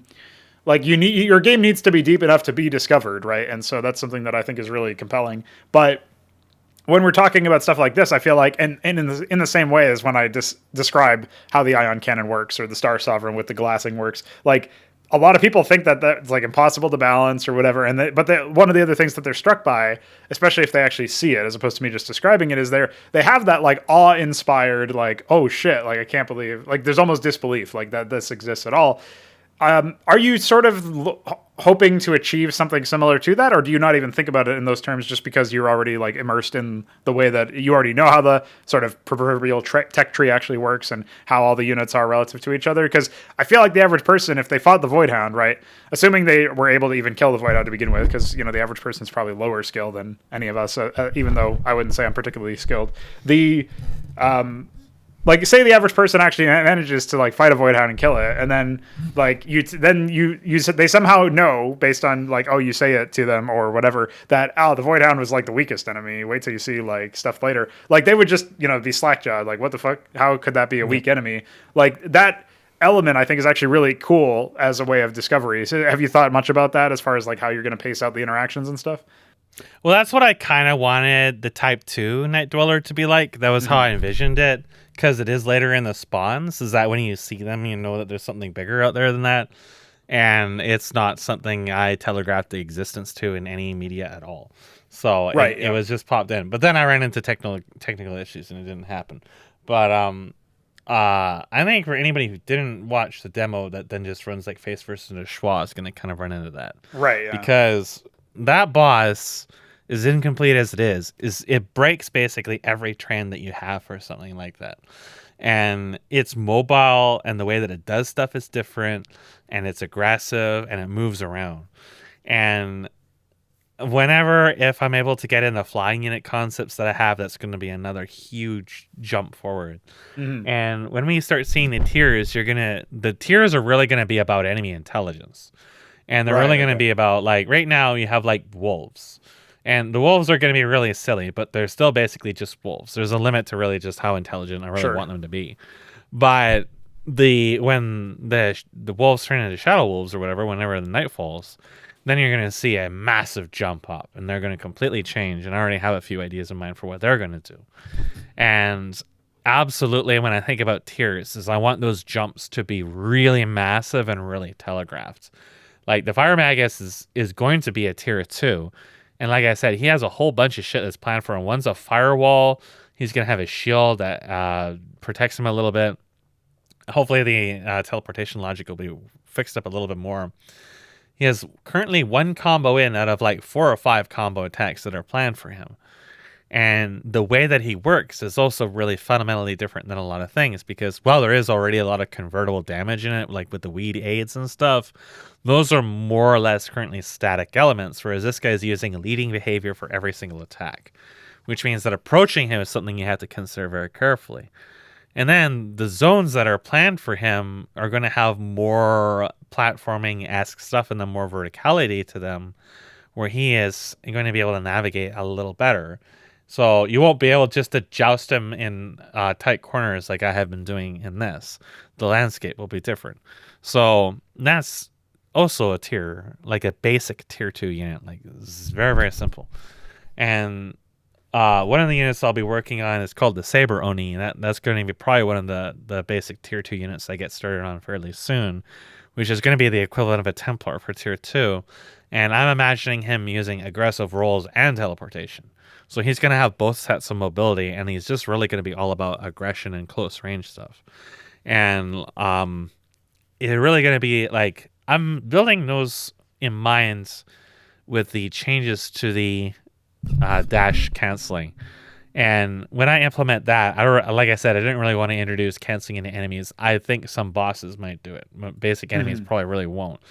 It'll really just be that is how you keep up with them, because they're going to be just all over. Like, when one of the things I commonly go back to when I think about mobility in this, and what I'm really aiming for, is sort of like higher mobility, like League or Heroes of the Storm, when you had people using a lot of gap closers, teleportation, or other stuff, usually at the end of the game. Now, the problem at the end of the game of those is usually rocket tag, so people are just like randomly one-shotting each other. But yeah, before you reach that point, you usually would see a lot of feinting and baiting and jumping back and forth, and people trying to like mind game each other to get them in a point where they could tag one another. And, you know, even like trying to bait out longer cooldowns, for example, like Flash or whatever. And when it really just would come straight down to like mind games in a lot of cases, and waiting for somebody to really like overcommit or, you know, back away or whatever, you would get into sort of these psychological patterns. It was really the only real window where those games really shined to me, other than some certain team play stuff, because most of it really didn't permit that. And even then, it's still something that really punished over and over and over again by having point and click stuff. And with this, it's like I try to think of mobility as something that is used to really focus on that risk reward thing. And also, it's like in most of these games, the interaction is you walk up to enemy, you hit them, you stun them, and then you perform a rotation. In this, when you start introducing stuff like combo attacks, you sort of start treading the territory of making something rotationally eccentric. And you can even see that in my playthrough of this, where it is rotationally eccentric at the moment because of the way stagger works, where the rotation is using Ragnarok thrust into normal thrust usually stuns most things. If not, then you avoid and try again. And that's rotation centric, and that's what I really don't like. So that's why I might change a lot of stuff. But it's also, that's why I want more mobility in, at least in any moderately sophisticated enemies, is so that in order to get them to the point where you can perform a full combo on them, you have to have succeeded somewhere else. And that somewhere else is really going to be like positioning, speed, prediction. Yep. And so when we start talking about the higher tiers and stuff like that, what I really want that to be about is I want it to feel like a PvP game. I want it to feel like you're fighting something actually like really legitimately intelligently that is going to be putting in some degree of effort to avoid letting you perform any kind of rotation on them. They're going to be aware of you. It's really the big thing. So it's really about, not all enemies are really going to be highly intelligent. Many of them are just going to just run right up to you and try to beat your face in. But they're going to have options. Enemies have to have utility and options and ways to help confront you that aren't just swing the sword and hope it hits you. So with the wolves, it's kind of dancing around. The fire magus teleports. But as we enter more and more sophisticated enemies, we're going to see patterns show up that they try to do, or tactics. Yes, like the Void Hound's bombs, for example. I'm not sure what I'm going to do with them yet. Right now, they're contact damage, and if something hits them, they explode. And it deals huge stagger damage to everything around it. But the way that they can use those can be changed a lot, where they take this one tool and they use it differently. Like, for example, they might spawn bombs when they teleport away from you in close range to try to get you to run into them that way. Or they might litter the map with them as they're moving around.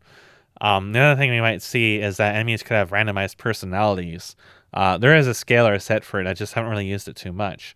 Where some Void Hounds might prefer to range you down, and some of them might prefer to always engage you straight up front. Others might try to disengage once you hit them, stuff like that. So you could even see the dynamic adjustment to that. If the frontliners start falling, then the backliners, some of those might become like sort of emergency reserve frontliners or something, right? Or, so that maybe you don't completely overwrite the personality, but you make it so that they bias it slightly less in favor of range because now they need a frontline. Something like that could happen.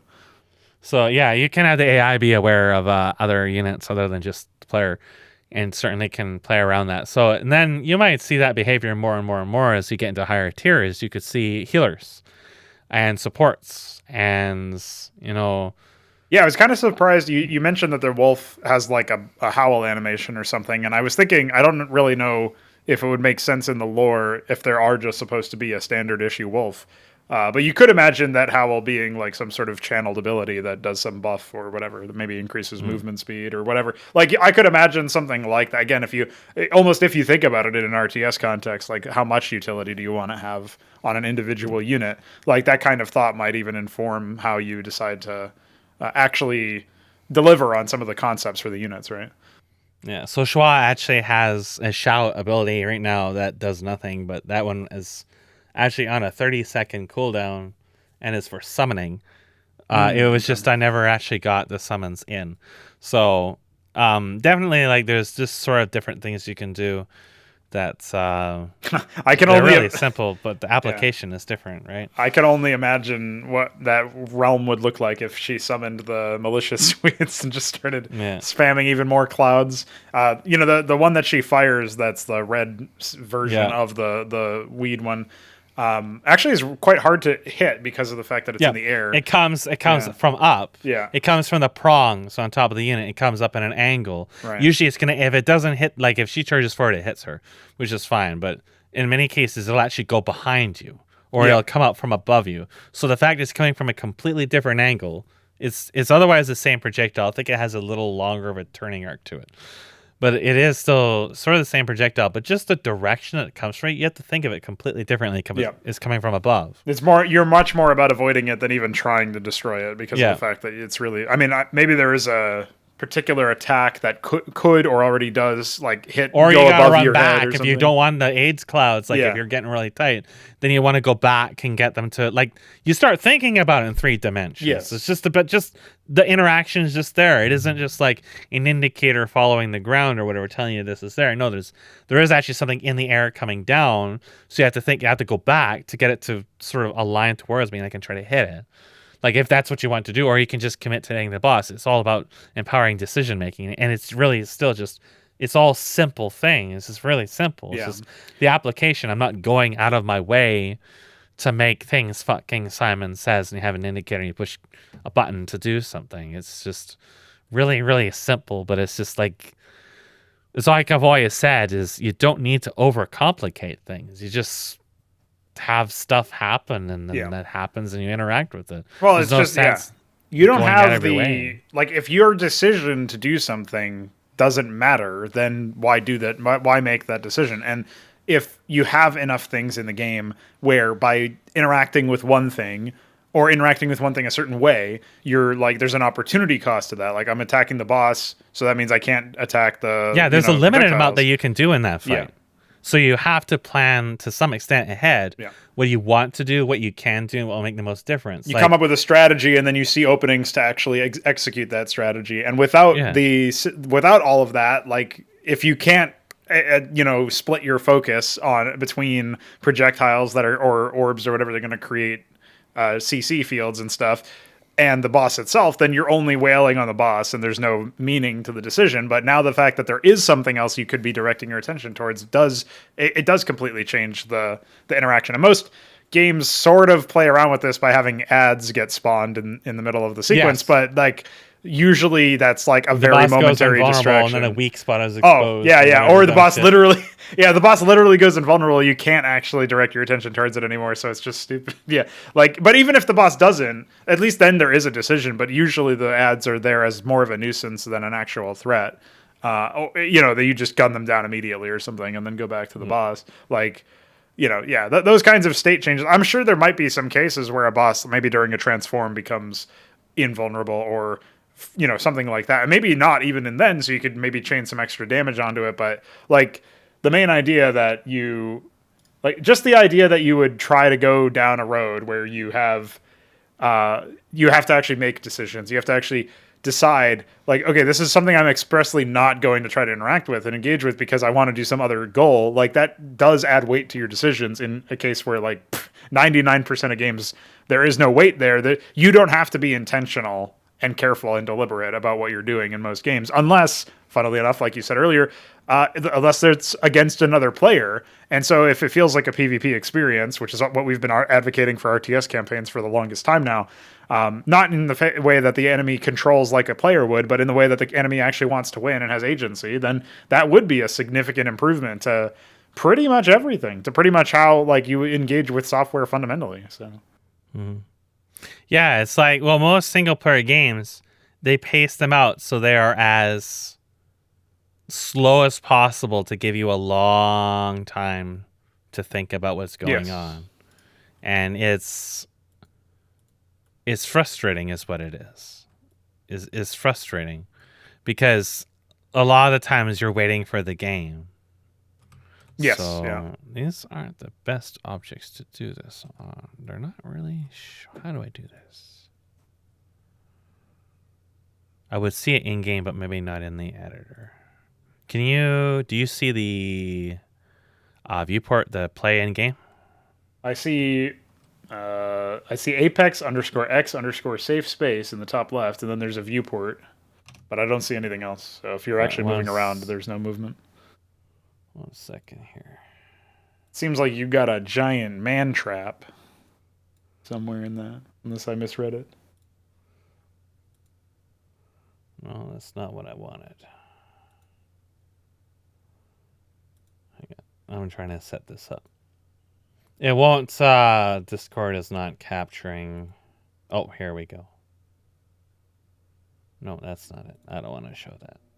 This is it right here. Okay, now we're in. All right. So I'm not sure if these are actually set up to be Nanite or not. They might not be. I don't think They should be. They're culling. But it's not decimating. I think because they're already so simple, it's not really decimating them. Mm-hmm. But what I just wanted to show was the changes I did. So now the double jump is automatic. You can dash out of there. So like I was saying before, the dash is completely different now.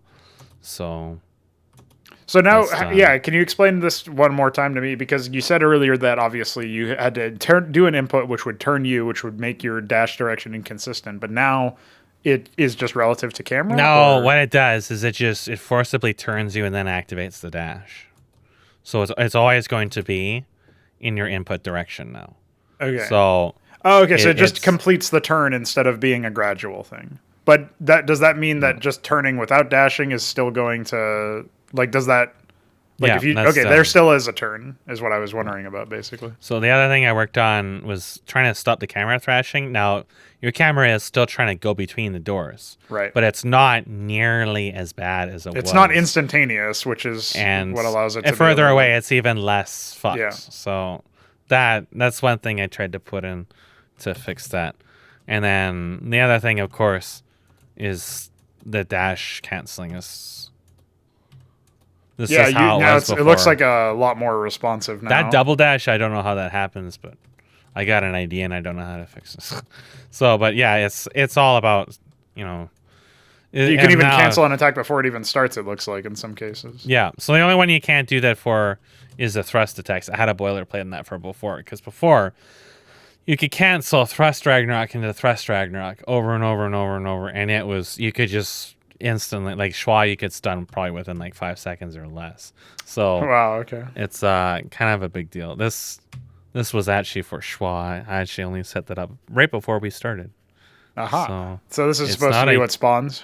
Not a unit yet, but it will be. Yeah, we'll probably make use of that. It's so hard to find graphics for those. It really is. I don't think there's actually anything in this level. No, I don't have anything here, but. So the doors, honestly, I have no idea what's fucked with them, but yeah, so you can, if you're very good at timing of this, you can get ridiculous mileage out of it. But it definitely, like, when you take that away, you enter this situation where you have a really tough decision to make, which is, do I want this to be super responsive or do I want it to be not responsive? Yep. So as it is, it's more than just about maximizing damage. It's also about being able to move precisely when you want to. And now there is still animation stuff I'm not sure how to clean up, but suffice to say, in the demo I just played, you don't have that at all. And that, like, when you introduce this alone, regardless of the fact you can just dramatically increase your DPS if you know what you're doing, the mobility increases massively, but then as a result, it feels more responsive to play because now the inputs always happen when you really want them to. Right. And as a result, it feels like you're in more control. And that tends to be a better feeling. So, but now you have the balance changes where it's like pretty much none of the units I showed you except for the wolves have the responsiveness in their set to make up for this. And I think the obvious way to handle this is, so you talked earlier about how it has to be, like, in most games, if they allow animation canceling to this degree or anything close to it, what will happen is they will feel like it's like an excuse for bad play. It allows you to just get out of a shitty situation that you put yourself in because you were careless or too aggressive, and you don't really get punished. But if you imagine that, like you said earlier, it just allows you to keep up with your enemies, and instead your enemies are like something else that you also have to worry about, not because they can cancel, but because they're generally fast and they have the ability, like the wolf, to sort of respond to that or set their own pace. Like, it just allows the player to, I think, have a richer set of strategies and options that they can use. Meanwhile, they still need to. They still need to work through a few ideas as to how they can actually compete with the opponent and what their opponent can actually do, assuming they are like the wolves or even better in terms of how they can respond to it, right? So it is going to change the game a lot, but it seems like you're pushing it now in a direction that will allow the player to test more mechanical skills and timings and stuff. All right, so now I'm showing one of the Moai heads here, which is really high poly. And you can see it as I zoom out and zoom in. Yeah, those triangles get more dramatically populated. changing the triangles. But if we set it to lit, I mean, yeah, it's kind of flat. So we turn over here with more of a bumpy surface. But as we go out, it's like it kind of smooths a little bit, but that can also be the texture mipping, right? So you don't really see it like this becomes more blocky or the nose changes. And that's all just default settings too. A lot of the fine details are going to get lost in the Discord case, but it definitely is there is a difference, but it's not a difference that makes you feel like it's what would you say it? It's more like you get to see it's like almost naturally what happens when you walk back and something becomes harder to see the details. And then, like I said, with the culling, you can see in wireframe how it culls. Okay. So before, if you want to cull this with GPU or CPU, the bounds has to be occluded by whatever it is that's calling it, which means you get the binary interaction of it's called. A giant object is called. Either, like if it's too aggressive, then it just pops out before you can actually not see it anymore. Yeah. Whereas with this, it's doing it per triangle. Yeah. So. Yeah, you can immediately imagine how much better that is for performance, assuming it's not a hit to do the actual culling itself. Yeah, so there is some drawbacks, but it's mostly like certain assets do not work gracefully with this. Some walls of interconnecting planes, for example, they're tessellated and they have some bumpy details to them. The edges don't always line up that well. So in typical, I don't like walls that are just planes to begin with because they tend to result in light bleeding. But Nanite, and there's at least one case I can think of, one of the Japanese maps I have, the stone walls or planes with tessellation and tessellated details on them. And you can see a seam cutting through them with Nanite. So because when it decimates those triangles, they're not going to be perfectly lined up against each other.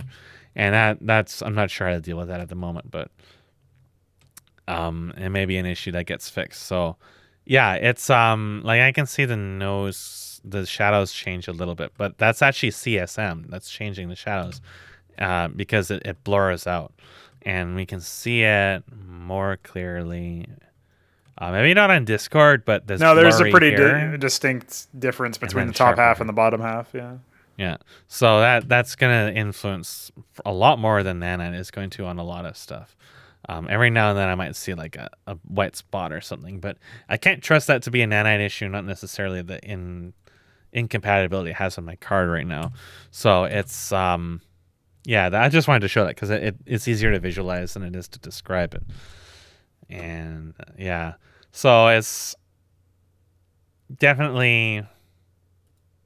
I guess it just is what it is, right? It's not really ready to show, but I did show it. So, like I said, it's not like the first voyage isn't a milestone or something. There isn't any particular point of it, but at least I did get it out. There was certainly a lot of issues with weeding out what I think was a corrupt DDC cache. Yep, that was stopping you from even being able to play. Yeah, and issues with doors that persist to this day, but I mean, it got it out anyway. So yeah, well, I'm grateful to have been able to play it because it's nice to like when you're busy in your own head, so to speak, like thinking about all the ways that you want to improve and change the gaming genre or whatever, and then like what can you do and how can you make stuff better and how can you redefine what the game is and all this other stuff. Like it's nice to see somebody else doing something that is comparable because for the most part games are just terrible, and when you say that out loud people think you just hate games. But I mean, I guess they're not wrong, but it's not like I have no faith in what the medium can become. It's just most people aren't doing it. So it was really nice to get a look at what, like a vision of what could be, and what will be, assuming the project continues to see development and stuff. Like, regardless of where it goes from here, it's a milestone for me to have been able to play something that wasn't made by me, but still had a lot of interesting ideas and value and intentionality behind it, instead of just being yet another game that's like slapped together and has no real purpose beyond selling copies. So I thought that was. I hate particularly shitty games, so I must hate games. Yeah, just like you hate shitty movies, so you must hate movies. I think I've and now there's a cat. That is not a cat. That's a cat. That's a Stolful. You don't know who a Stolful is? It looks like a cat. That's the Astolfo plushie. I think you can buy them. It probably is true. The Astolfo sucks your dick and calls you gay. Well, that's a useful service in 2023. It is. So should definitely be able to pay money for that. You can. You too can be a proud owner of an Astolfo plushie. Finding that model was difficult. Really? That kind of surprises me. I feel this like is the one. I think we ripped this out of a Skyrim mod, actually. There it is. That was the only way to get it. There it is. That was the only way to get it, because I didn't know any other place to get a model for it. Yeah. Classic. Yeah, there's a lot of stuff that I'm not aware of as far as the in-jokes go, like clang.wav or whatever, Like, I didn't even get to hear that anyway, besides maybe the final door, if it also... It was the gold door and the red door. Actually, I think all the doors in that section may make clang.wave. But it's one of those sounds that the attenuation apparently is not high enough. Yeah, I don't have a good way to judge the distances yet, so it definitely isn't loud enough. You can hardly hear it. I thought it was going to be deafening, but instead it was. It's supposed to be, but you can't really hear it, so it's not that good. Let's see if I can find it here. Oh, I guess you won't hear it because you don't hear audio. You'll hear it on my audio. As long as the clang is heard. But like there was also stuff like, oh, here it is. You won't hear it, but you'll get it in the audio. I just like the fact that I was told that Schwa hates spiders, and so yes, it was an intentionality to that all spiders in this are going to be called Schwa. Ah, I see. And in fact, I think even the documentation, the compendium says that all Schwas are spiders or something to that extent. Oh yeah, I haven't read through that yet. I'm actually really interested to see what her playthrough is going to turn out like. She hasn't started yet, I'm guessing. Yeah, how many playthroughs have you guys? Just me and Swede right now? I got you, Swede, HKS in the earlier version, and I think Roller Skates played a little bit. And I think that's pretty much it. It's just Schwa that I'm really waiting to hear from. Gotcha. Yeah, well, hopefully the video demonstrations and feedback have been instructive and affirming. Well, it was something that kind of like I said, I hadn't really thought of having attacks auto cancel you out of travel form because I was just so hardwired to not do that. So that was useful.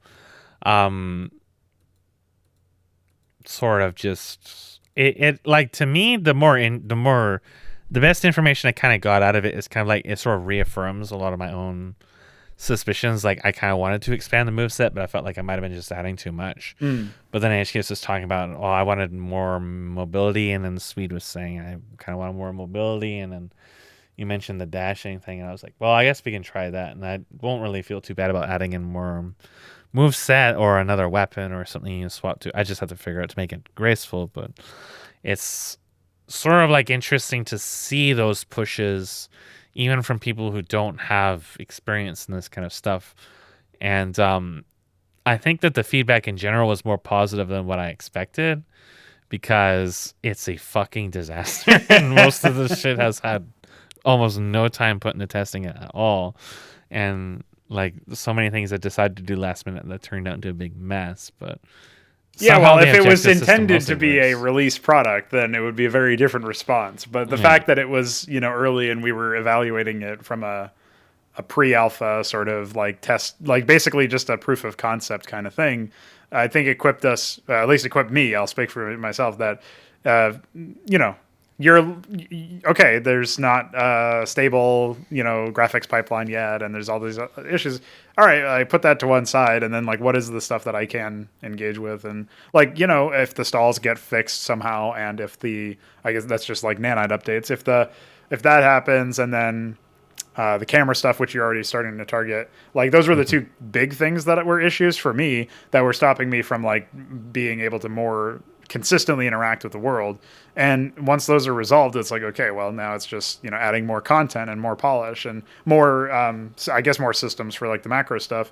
And, I guess the only thing is it's unfortunate that it would take so much time, because I don't think there's really been a good way to do this forever for like anybody, for games specifically that require large updates. It's like there's really no easy way for you to submit an updated build easily, right? And I don't even know if that would necessarily interest you, but it's like you made these changes afterwards, and like it may take me a long time for me to be able to play it again and that stuff. So like that's a selfish thing, obviously, because you're just trying to build it and when it's ready for another voyage, it's ready. But I almost imagine like if it was easier for developers using Unreal to somehow like create this, like easily push an update to something or whatever. Well, there is. If I really wanted to get into it, I could just use Steam, but because you can set that up, like HKS has it set up for the D&D client. Oh, right, okay. Where it is possible to iterate a patch just within a few minutes and have it deployed on Steam within a few minutes.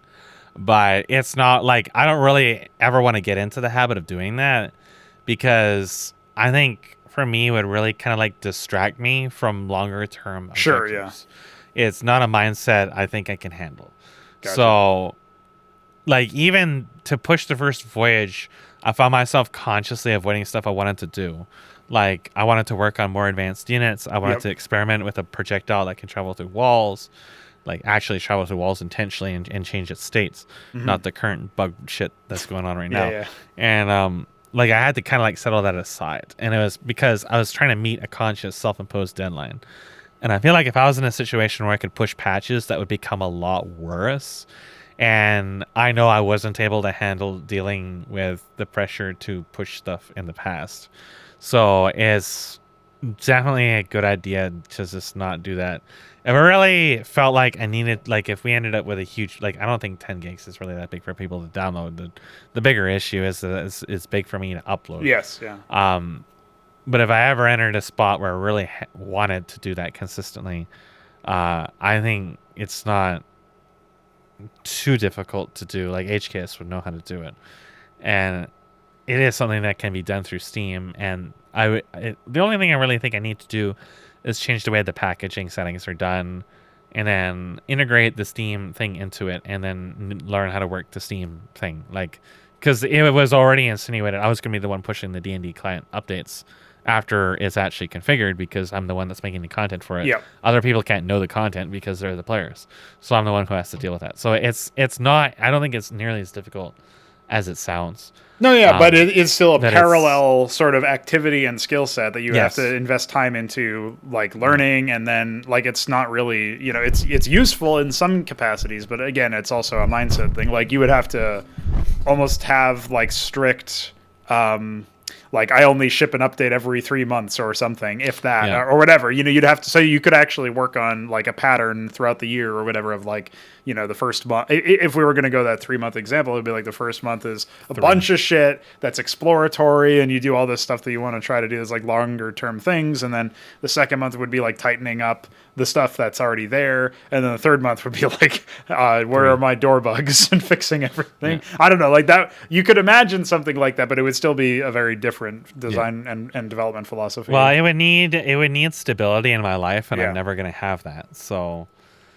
like, we need a no really frauds club, studio and apartment building, and then it's really debatable if we're ever going to see any update from this point, because I don't know if I'm going to have electricity. I don't know, like my mind is going to be fucked because I don't take changes to environments well.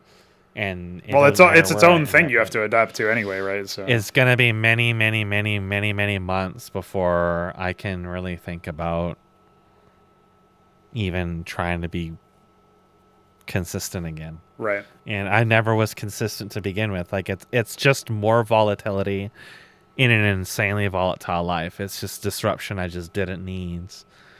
And nobody's getting any younger. Things are just going to get worse and worse and worse and worse and worse from this point until it's just finally just a too much. And there's no way out. Like If I'm very, very lucky, we can kind of slow coast to getting a second voyage in a year if I'm able to work. But, like I said in the demonstration video, is that while I have grand plans for this, all the plans I had for the first voyage were not that grand. I have the first vision maps. I can even load them right now if I wanted to. There's 2 of them, and both of them are at a state where it's possible to show them. But they're not functional because I never had the time to really sit down and make the content and make them really functional.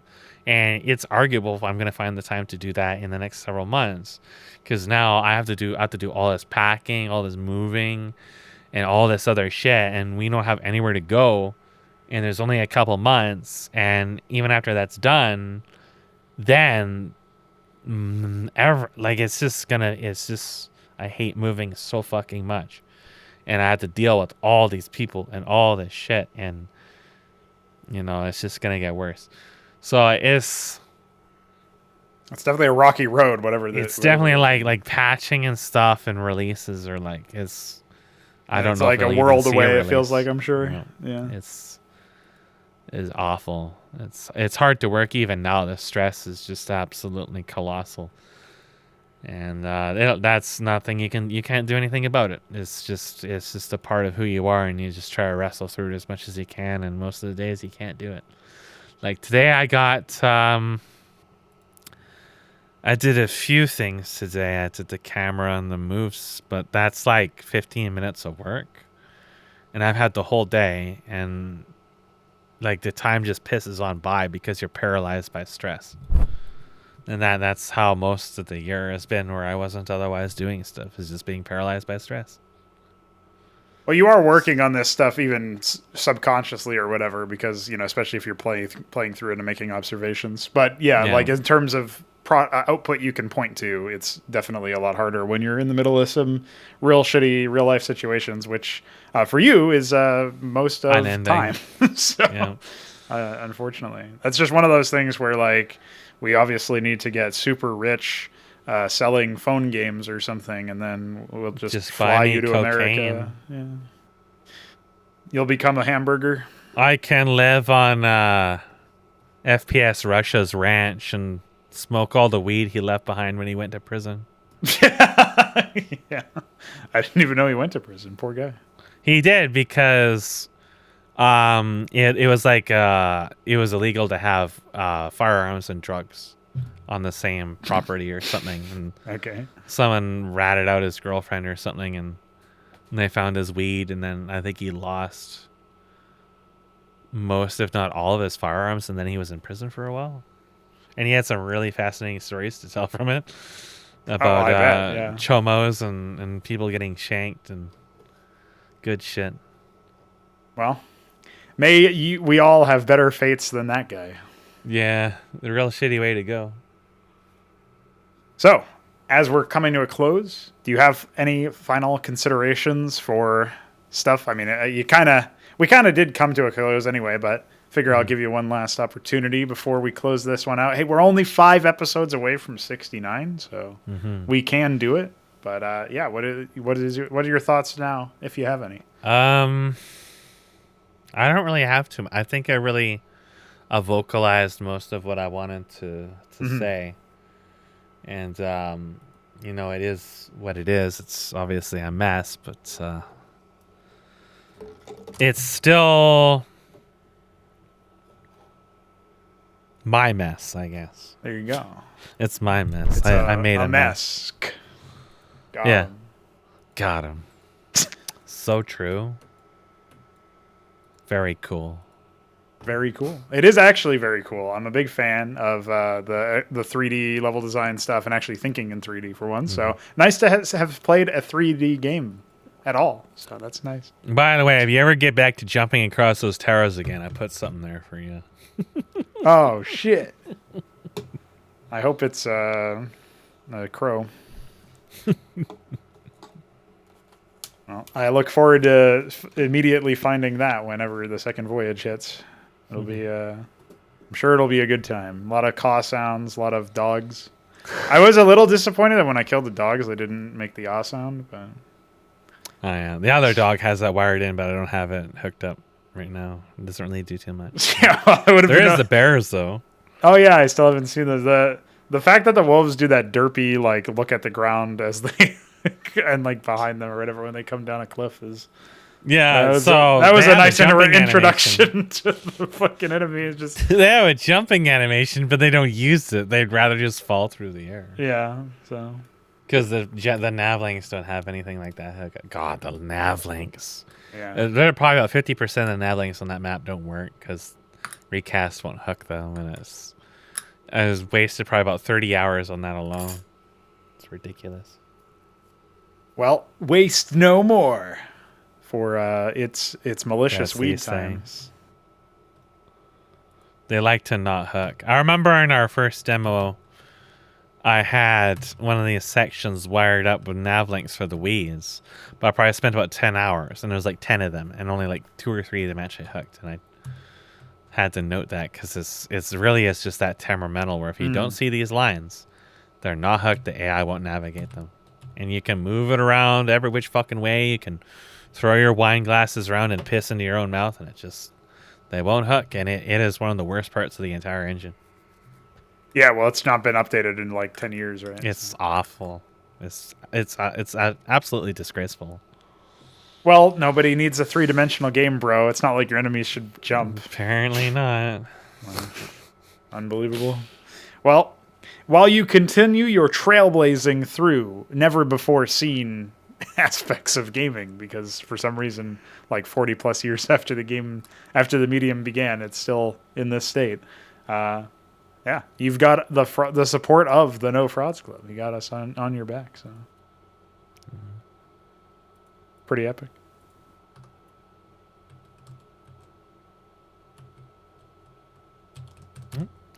Oh, hope you guys enjoyed the demonstration and enjoyed playing it. For those of you who haven't, yeah, I did like that. That one guy was like, I want the demo, and then you were like explaining that you only give it to certain people. Yeah, and then he just fucking bailed later. Yeah. Like, kind of proves the point, you know. It's like maybe you have to be people reliable. don't read. Yeah. Not gonna give this to anybody I haven't known for. My minimum's like 10 years. I don't think I've known Roller Skates for that much, but I generally know him pretty well. So, but no, I'm done handing out stuff publicly. It's never going on public space ever. Only people I know the most. Only we lucky few are allowed to smoke the malicious Or the sadistic weed. Yeah. Soon there will be the dominant weed and the submissive weed. Yeah, I was gonna submissive and breedable. Surely Oomphy. there's a submissive weed if there's a dominant weed. There you go. Well, you know what that means? Smoke weed. Smoke weed.